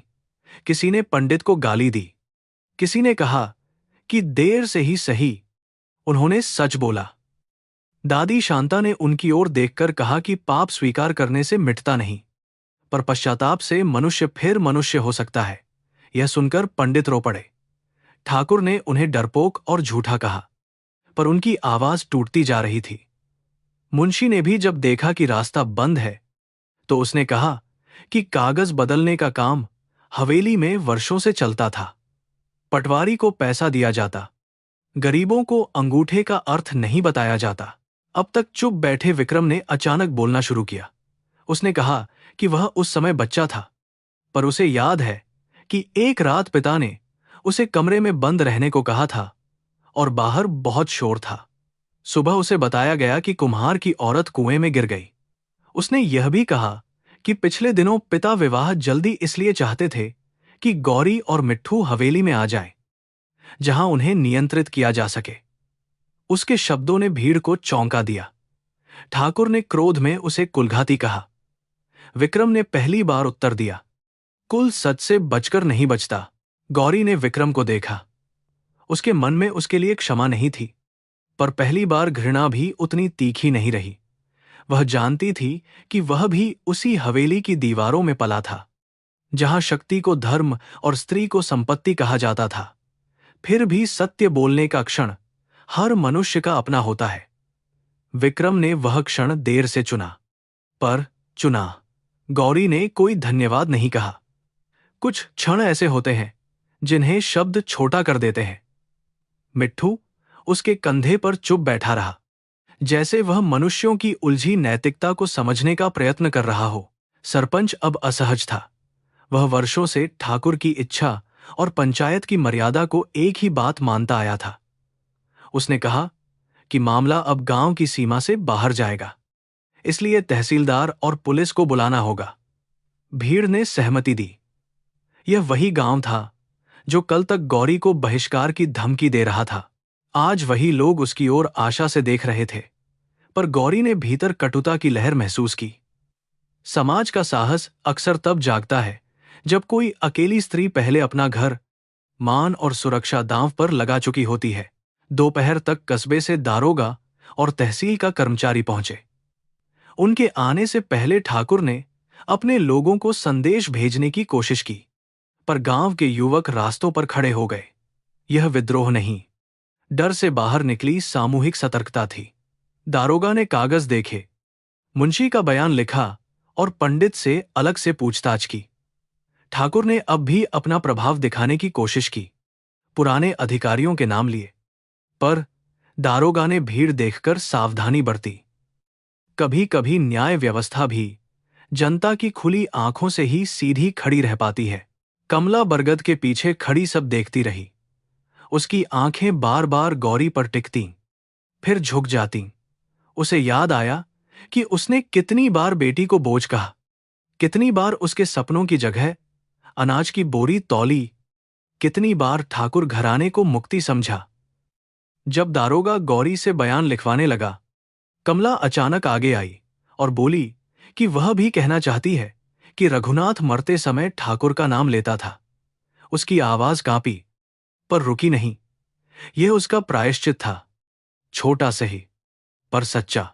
आशा को भी बुलाया गया। कई लोगों के चेहरे सिकुड़ गए, क्योंकि नीची जात की लड़की का पंचायत के बीच बोलना उन्हें अभी भी असुविधाजनक लग रहा था। गौरी ने उसका हाथ पकड़कर आगे किया। आशा ने हवेली के भंडार घर, मुंशी की बात, मिट्ठू को मारने की योजना और विक्रम के प्रश्न सब बताए। ठाकुर ने उसे झूठी नौकरानी कहा, पर अब हर अपमान पहले जैसा असर नहीं कर रहा था। आशा ने रोते हुए कहा कि उसके नाना की जमीन गई, उसके पिता मजदूर बने, और अब उसे झूठा कहा जा रहा है क्योंकि वह गरीब पैदा हुई। बरगद की पत्तियां कांप उठीं। औरतों के बीच से एक विधवा, फूलवती, आगे आई। उसने कहा कि उसके पति की मृत्यु के बाद ठाकुर ने कर्ज के नाम पर उसका खेत ले लिया था, जबकि वह कभी पढ़ नहीं पाई कि कागज पर लिखा क्या है। फिर दूसरी औरत बोली, फिर तीसरी। कहानियां अलग थीं, ढंग अलग था, पर पीड़ा एक जैसी थी। अंगूठा लगवाना, कर्ज बढ़ाना, जमीन हड़पना और फिर दान देकर धर्मात्मा कहलाना। गौरी ने देखा कि सावित्री की मृत्यु अकेली घटना नहीं, लंबे शोषण की उस दीवार की दरार थी, जिसे सभी ने अलग अलग दुख समझकर सहा था। ठाकुर का चेहरा अब क्रोध से अधिक भयभीत था। उन्होंने कहा कि भीड़ के दबाव में झूठे आरोप लगाए जा रहे हैं, पर जब तहसील कर्मचारी ने पुराने नक्शों और दस्तावेजों को मिलाने की बात कही, तो उनका धैर्य टूट गया। उन्होंने मुंशी को दोष देना शुरू किया कि सारे कागज उसी ने बनाए।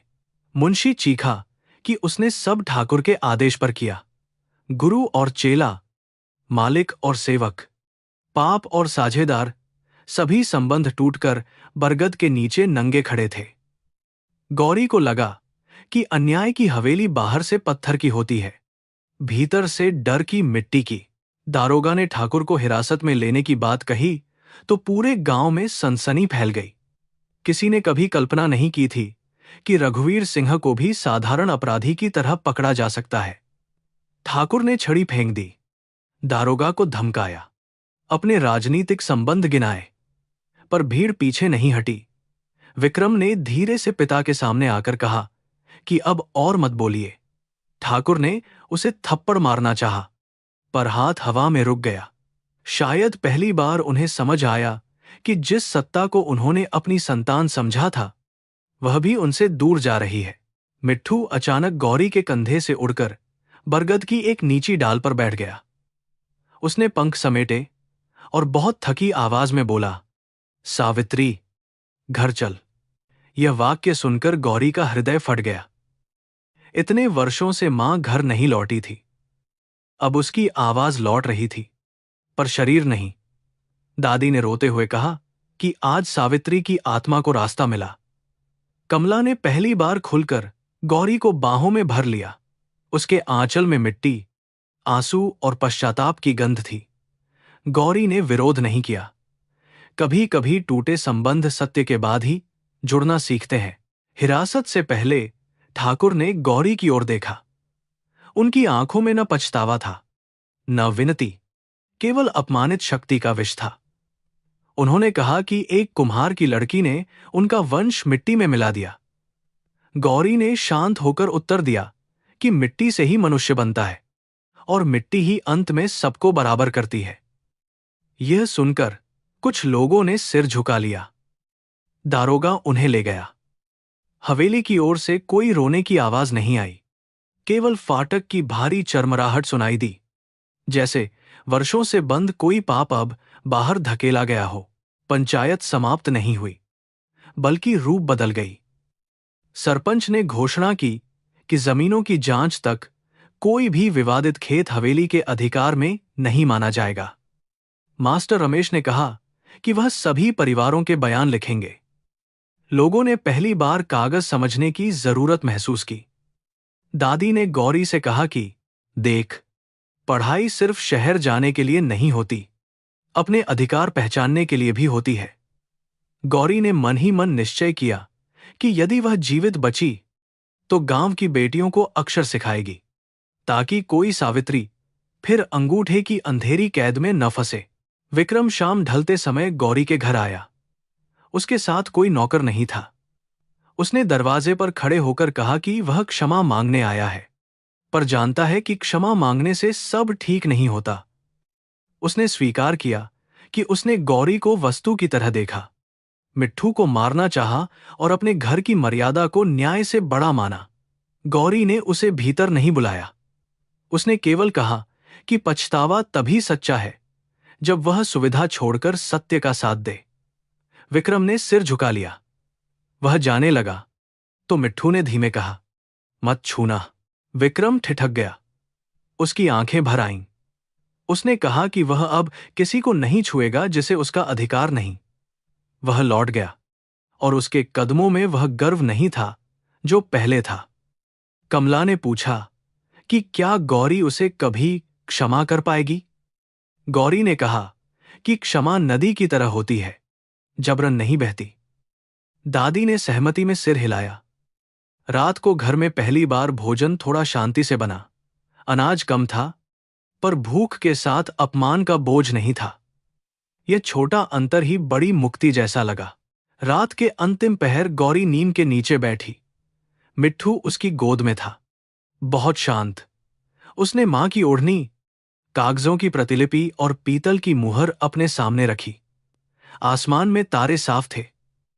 उसे लगा कि सावित्री कहीं दूर नहीं, इसी हवा में है, इस मिट्टी में है, उस हर स्त्री की आंख में है जो आज पहली बार बोलकर लौटी है।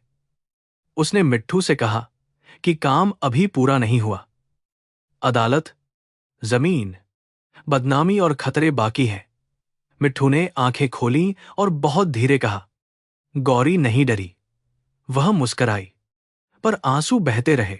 ठाकुर रघुवीर सिंह के जाने के बाद देवीपुर में न्याय तुरंत नहीं उतरा। पहले एक लंबी, थकी हुई प्रतीक्षा उतरी।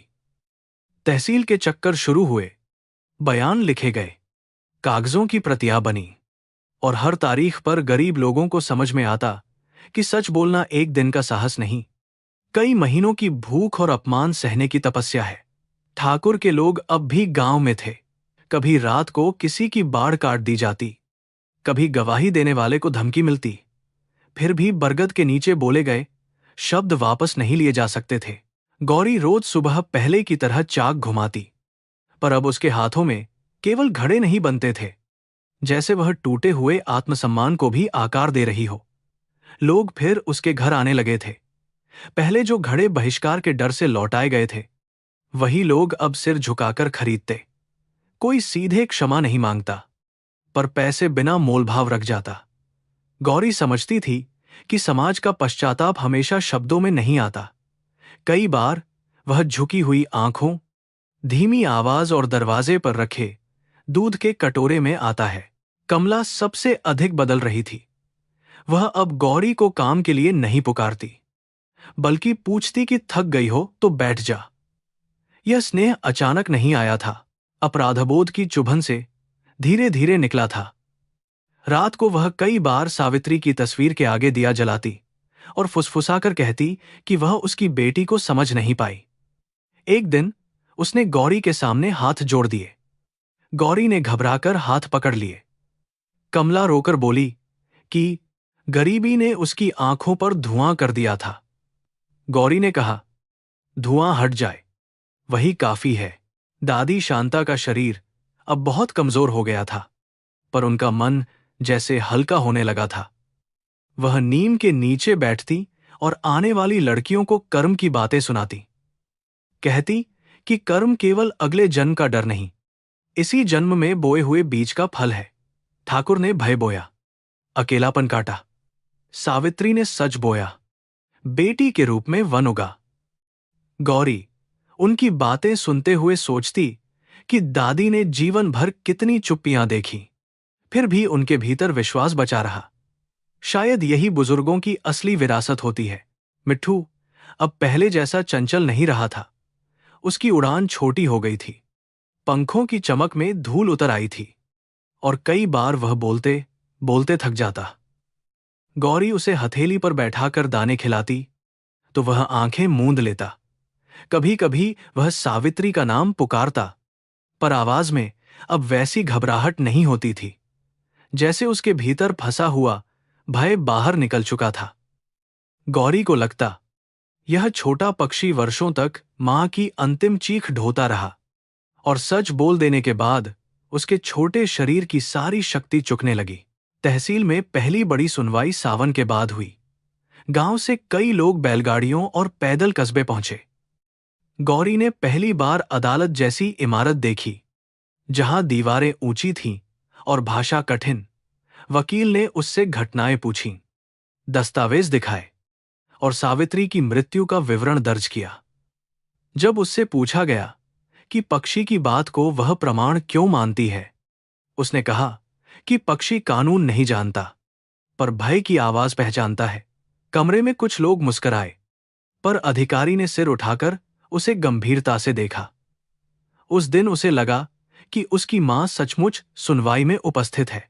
विक्रम भी अदालत आया। उसने अपने पिता के विरुद्ध बयान दोहराया। उसकी आंखों के नीचे गहरे धब्बे थे। हवेली अब उसके लिए घर नहीं, बोझ बन चुकी थी। बाहर निकलते समय वह गौरी से मिला। उसने कहा कि उसने शहर जाने का निर्णय लिया है, क्योंकि वह उस हवेली में रहकर सच का पक्षधर होने का ढोंग नहीं कर सकता। गौरी ने पूछा कि भागना और प्रायश्चित करना अलग अलग बातें हैं, क्या उसे फर्क पता है? विक्रम ने सिर झुकाकर कहा कि शायद रास्ते में सीखेगा। गौरी ने कोई आशीर्वाद नहीं दिया, पर उसे शाप भी नहीं दिया।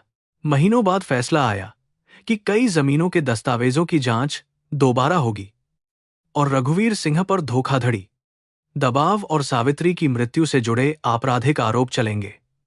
हत्या सिद्ध करना आसान नहीं था, क्योंकि समय लंबा बीत चुका था, पर झूठ की दीवार टूट चुकी थी। हवेली की कुछ जमीनें जब्त हुईं, कुछ खेतों पर अस्थायी रोक लगी, और किसानों को पहली बार सरकारी कागज में अपना नाम खोजने का अधिकार मिला।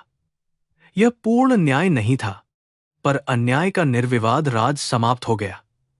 देवीपुर ने जाना कि कानून धीमा है, पर जनता जागी रहे तो रास्ता बनता है। ठाकुर की हवेली का वैभव तेजी से उतरने लगा। फाटक पर पहरेदार कम हो गए, आंगन की सफेदी फीकी पड़ गई, और त्योहारों पर बांटे जाने वाले कंबल बंद हो गए। लोग अब उस घर के सामने से गुजरते समय सिर झुकाते नहीं थे। रघुवीर सिंह मुकदमे की तारीखों में उलझे रहे। बीमारी ने उन्हें घेर लिया, और जिन संबंधों पर उन्हें गर्व था वे धीरे धीरे दूर हो गए। कर्म का दंड हमेशा जेल की सलाखें नहीं होता। कई बार वह उन आंखों में रहता है जो पहले डरती थीं, पर अब सीधी देखकर गुजर जाती हैं। गौरी ने अपनी मिली जमीन का पहला निर्णय सबको चौंका देने वाला लिया। उसने कहा कि उस 1 बीघे का आधा हिस्सा खेती के लिए रहेगा, पर आधे पर लड़कियों के लिए पाठशाला बनेगी। कमला ने पूछा कि जमीन इतनी कठिनाई से मिली है, उसे बांट क्यों रही है? गौरी ने शांत होकर कहा कि मां ने जमीन बचाई थी ताकि बेटी सिर उठा सके। अब कई बेटियों को अक्षर मिलेंगे तो सावित्री की आत्मा अधिक सुख पाएगी। मास्टर रमेश ने पुरानी खपरेल और बांस से एक छोटा कमरा बनवाने में मदद की। दीवार पर पहली बार चूने से लिखा गया पढ़ना डर का इलाज है। पहले दिन केवल 5 लड़कियां आईं। कोई चमार बस्ती से, कोई नाई के घर से, कोई विधवा फूलवती की पोती। ऊंची जात के घरों ने अपनी लड़कियां भेजने से इनकार किया, पर वे दरवाजों से झांकती रहीं। गौरी ने मिट्टी की पट्टियों पर अक्षर लिखना सिखाया। जब उसने पहला अक्षर म बनाया, उसकी उंगलियां कांप गईं। मां, मिट्टी, मनुष्य, मुक्ति। लड़कियों ने उसे दोहराया। मिट्ठू नीम की डाल पर बैठा सुन रहा था। उसने बहुत धीमे कहा, गौरी पढ़ेगी? सब हंस पड़े, और उस हंसी में पहली बार हल्कापन था। धीरे धीरे पाठशाला में भीड़ बढ़ी। औरतें शाम को आकर अपने नाम लिखना सीखने लगीं। फूलवती ने जब पहली बार अपनी उंगली से मिट्टी पर अपना नाम बनाया, वह देर तक उसे देखती रही, जैसे जीवन में पहली बार अपनी पहचान बाहर पड़ी देखी हो। आशा सबसे तेज सीखने वाली निकली। उसने कहा कि वह एक दिन कागज पढ़कर सबको बताएगी कि कहाँ धोखा छिपा है। गौरी उसे देखकर मुस्कराती। जात की दीवारें एक दिन में नहीं गिरीं, पर अक्षर उनकी ईंटों में छोटे छोटे छेद करने लगे। परिवर्तन भी चाक की तरह धीरे घूमता है। कमला ने पाठशाला के लिए बच्चों को गुड़ और पानी देना शुरू किया। लोग कहते कि वह बदल गई है। वह कहती, मनुष्य नहीं बदलता तो पछतावा व्यर्थ है। कभी कभी वह गौरी के बालों में तेल लगाती और चुप रहती। उस चुप्पी में अब आदेश नहीं, अपनापन था। एक रात उसने स्वीकार किया कि वह सावित्री से ईर्ष्या करती थी, क्योंकि मरकर भी वह घर में जीवित रही। गौरी ने उसका हाथ पकड़ा और कहा कि जीवित रहने के लिए स्थान मांगना पड़ता है। कमला ने पहली बार बिना संकोच कहा, तू मेरी बेटी है। गौरी की आंखें भर आईं। दादी शांता ने पाठशाला का उद्घाटन देखा, पर अगली सर्दी तक उनका शरीर बहुत क्षीण हो गया। एक शाम उन्होंने गौरी को पास बुलाया और कहा कि सावित्री का टर्न कुछ कम हुआ है, पर न्याय की राह कभी समाप्त मत समझना। उन्होंने मिट्ठू की ओर देखा, जो खिड़की पर बैठा था, और मुस्कुराईं। बोलीं, धरती ने सचमुच पक्षी की चोंच से बोला। उस रात दादी नींद में चली गईं। उनके हाथ में तुलसी की माला थी, चेहरे पर थकान नहीं थी। गौरी ने उनके चरण छुए और महसूस किया कि एक पीढ़ी की पहरेदारी अब उसके हाथ में आ गई है। दादी के जाने के बाद घर कुछ दिन बहुत खाली लगा। कमला धीरे बोलती, गौरी देर तक चाक के पास बैठी रहती, और मिट्ठू दादी की चटाई पर जाकर चुप हो जाता। शोक का स्वरूप अजीब होता है। वह उन स्थानों में बसता है जहां कोई व्यक्ति बैठता था, उन वाक्यों में जो अब कोई नहीं कहेगा, उन आदतों में जो अचानक अनाथ हो जाती हैं। गौरी ने दादी की माला पाठशाला की दीवार पर टांग दी। उसने लड़कियों से कहा कि अक्षर सीखना केवल अपना नाम लिखना नहीं, उन लोगों का नाम बचाना है जिन्हें दुनिया मिटा देना चाहती है। मिट्ठू की तबीयत वर्षा शुरू होते ही बिगड़ गई। वह कम खाने लगा, उड़ना लगभग छोड़ दिया और अधिकतर गौरी की हथेली में बैठा रहता। वैद्य ने कहा कि पक्षी बहुत बूढ़ा हो गया है। गौरी ने पहली बार सोचा कि जिस आवाजन ने उसकी मां को लौटाया, वह अब जाने वाली है। वह रातों को जागकर उससे बातें करती, उसे बताती कि पाठशाला में आज कितनी लड़कियां आईं, आशा ने कैसा साफ लिखा, कमला ने कैसे गुड़ बांटा। मिट्ठू कभी कभी आंख खोलकर सावित्री कहता, फिर गौरी नहीं डरी दोहराता। हर शब्द विदाई की गांठ जैसा था। एक बरसाती शाम, जब नीम की पत्तियों से पानी टपक रहा था और दूर मंदिर की घंटी धुंधली सुनाई दे रही थी, मिट्ठू बहुत बेचैन हुआ। गौरी ने उसे अपनी ओढ़नी में रख लिया। कमला पास बैठी रो रही थी। मिट्ठू ने अंतिम बार पंख हिलाए, जैसे किसी अदृश्य डाल पर उड़ना चाहता हो। फिर उसने बिल्कुल स्पष्ट आवाज में कहा, घर चल। सावित्री। गौरी का कलेजा टूट गया। उसके बाद छोटा शरीर हल्का हो गया, आंखें आधी खुली रह गईं। मिट्ठू चला गया। घर में कोई चीख नहीं उठी, केवल ऐसा मौन फैला जैसे वर्षों पुरानी कथा पूरी हो गई हो। गौरी ने मिट्ठू को उसी नीम के नीचे दफनाया जहां वह बचपन से बैठता आया था। उसने पिंजरा वहीं रख दिया, पर उसका दरवाजा हमेशा खुला छोड़ा। लड़कियां पाठशाला से फूल लेकर आईं। आशा ने मिट्टी पर छोटा सा अक्षर लिखा, सत्य। कमला ने पहली बार किसी पक्षी के लिए दीपक जलाया। गांव के लोग भी आए, जो कभी हंसते थे कि लड़की ने तोते से शादी की है। वे अब चुप खड़े थे। उन्हें समझ आ गया था कि वह पागलपन नहीं था, वह एक बेटी का अपनी मां की आवाज से बंधा व्रत था। समय के साथ कहानी बदलती गई। बच्चे पूछते कि क्या सचमुच गौरी दीदी ने तोते से विवाह किया था। कुछ बूढ़े मुस्कुराते, कुछ औरतें आंचल से आंख पोंछतीं। गौरी उन्हें बताती कि विवाह केवल रस्म नहीं, रक्षा का संकल्प होता है।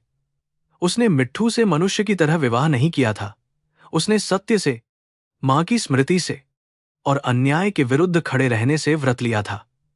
फिर वह बच्चों से पूछती कि अगर एक पक्षी इतने वर्षों तक सच संभाल सकता है, तो मनुष्य क्यों नहीं। बच्चे चुप हो जाते और उनके भीतर शायद पहला नैतिक प्रश्न जन्म लेता। वर्षों बाद देवीपुर में सावित्री पाठशाला पक्की इमारत बन गई। दीवारों पर लड़कियों के नाम लिखे थे, अंदर किताबें थीं और बरामदे में मिट्टी के घड़े हमेशा भरे रहते। गौरी अब भी चाक घुमाती थी, पर उसका चेहरा पहले जैसा अकेला नहीं था। आशा शिक्षिका बन चुकी थी। कमला बच्चों को दोपहर में खिचड़ी खिलाती और हर नई लड़की से कहती कि अपना नाम खुद लिखना सीखो। हवेली अब आधी खाली थी, उसका एक हिस्सा सरकारी दफ्तर बन गया था। समय ने वैभव को कागजों में और सत्य को स्मृति में बदल दिया था। एक शाम गौरी नीम के नीचे बैठी थी। हवा में मिट्टी, बारिश और तुलसी की गंध थी। उसने ऊपर देखा, जहां कभी मिट्ठू बैठा करता था। उसे लगा जैसे पत्तों के बीच हरी चमक फड़की हो। शायद भ्रम था, शायद स्मृति। उसने आंखें बंद की और मां से कहा कि वह देर से सही घर लौट आई है। उसी समय पाठशाला से लड़कियों की आवाज आई। वे मिलकर अक्षर पढ़ रही थीं। मां, मिट्टी, मन, मुक्ति। गौरी मुस्कुराई, आंसू गिरे, पर इस बार वे केवल शोक के नहीं थे, उनमें शांति भी थी। देवीपुर ने उस घटना से सब कुछ नहीं सीखा। गांवों में अन्याय इतनी जल्दी समाप्त नहीं होता। कुछ लोग अब भी बेटियों को बोझ कहते, कुछ कागज अब भी छल से भरते, कुछ पंचायतें अब भी शक्तिशाली के आगे झुकती। पर एक फर्क रह गया। जब भी कोई गरीब स्त्री बोलने से डरती, कोई कहता कि सावित्री की बेटी को याद करो। जब भी कोई लड़की स्कूल जाने की जिद करती, मां कहती कि जा, अक्षर तेरी ढाल है। और जब भी नीम पर कोई तोता आ बैठता, बच्चे हाथ जोड़कर हंसते हुए कहते, सच बोलना मिट्ठू बाबा, गौरी ने जीवन में विवाह फिर नहीं किया। लोगों ने बहुत कहा, पर उसने कहा कि उसका जीवन अधूरा नहीं, अलग है। उसने अपनी मां की जमीन को बेटियों की आवाज में बो दिया था, और यही उसका परिवार था। रात को वह कभी अकेली होती तो सावित्री की ओढ़नी कंधे पर रख लेती और मिट्ठू के खुले पिंजरे को देखती। उसे लगता कि पिंजरे का दरवाजा खुला रखना ही उसके जीवन का धर्म है, किसी स्मृति को कैद नहीं, किसी आवाज को बंद नहीं, किसी बेटी को मजबूर नहीं। कर्म का चक्र घूम चुका था, पर उसका पाठ अभी चलता रहेगा।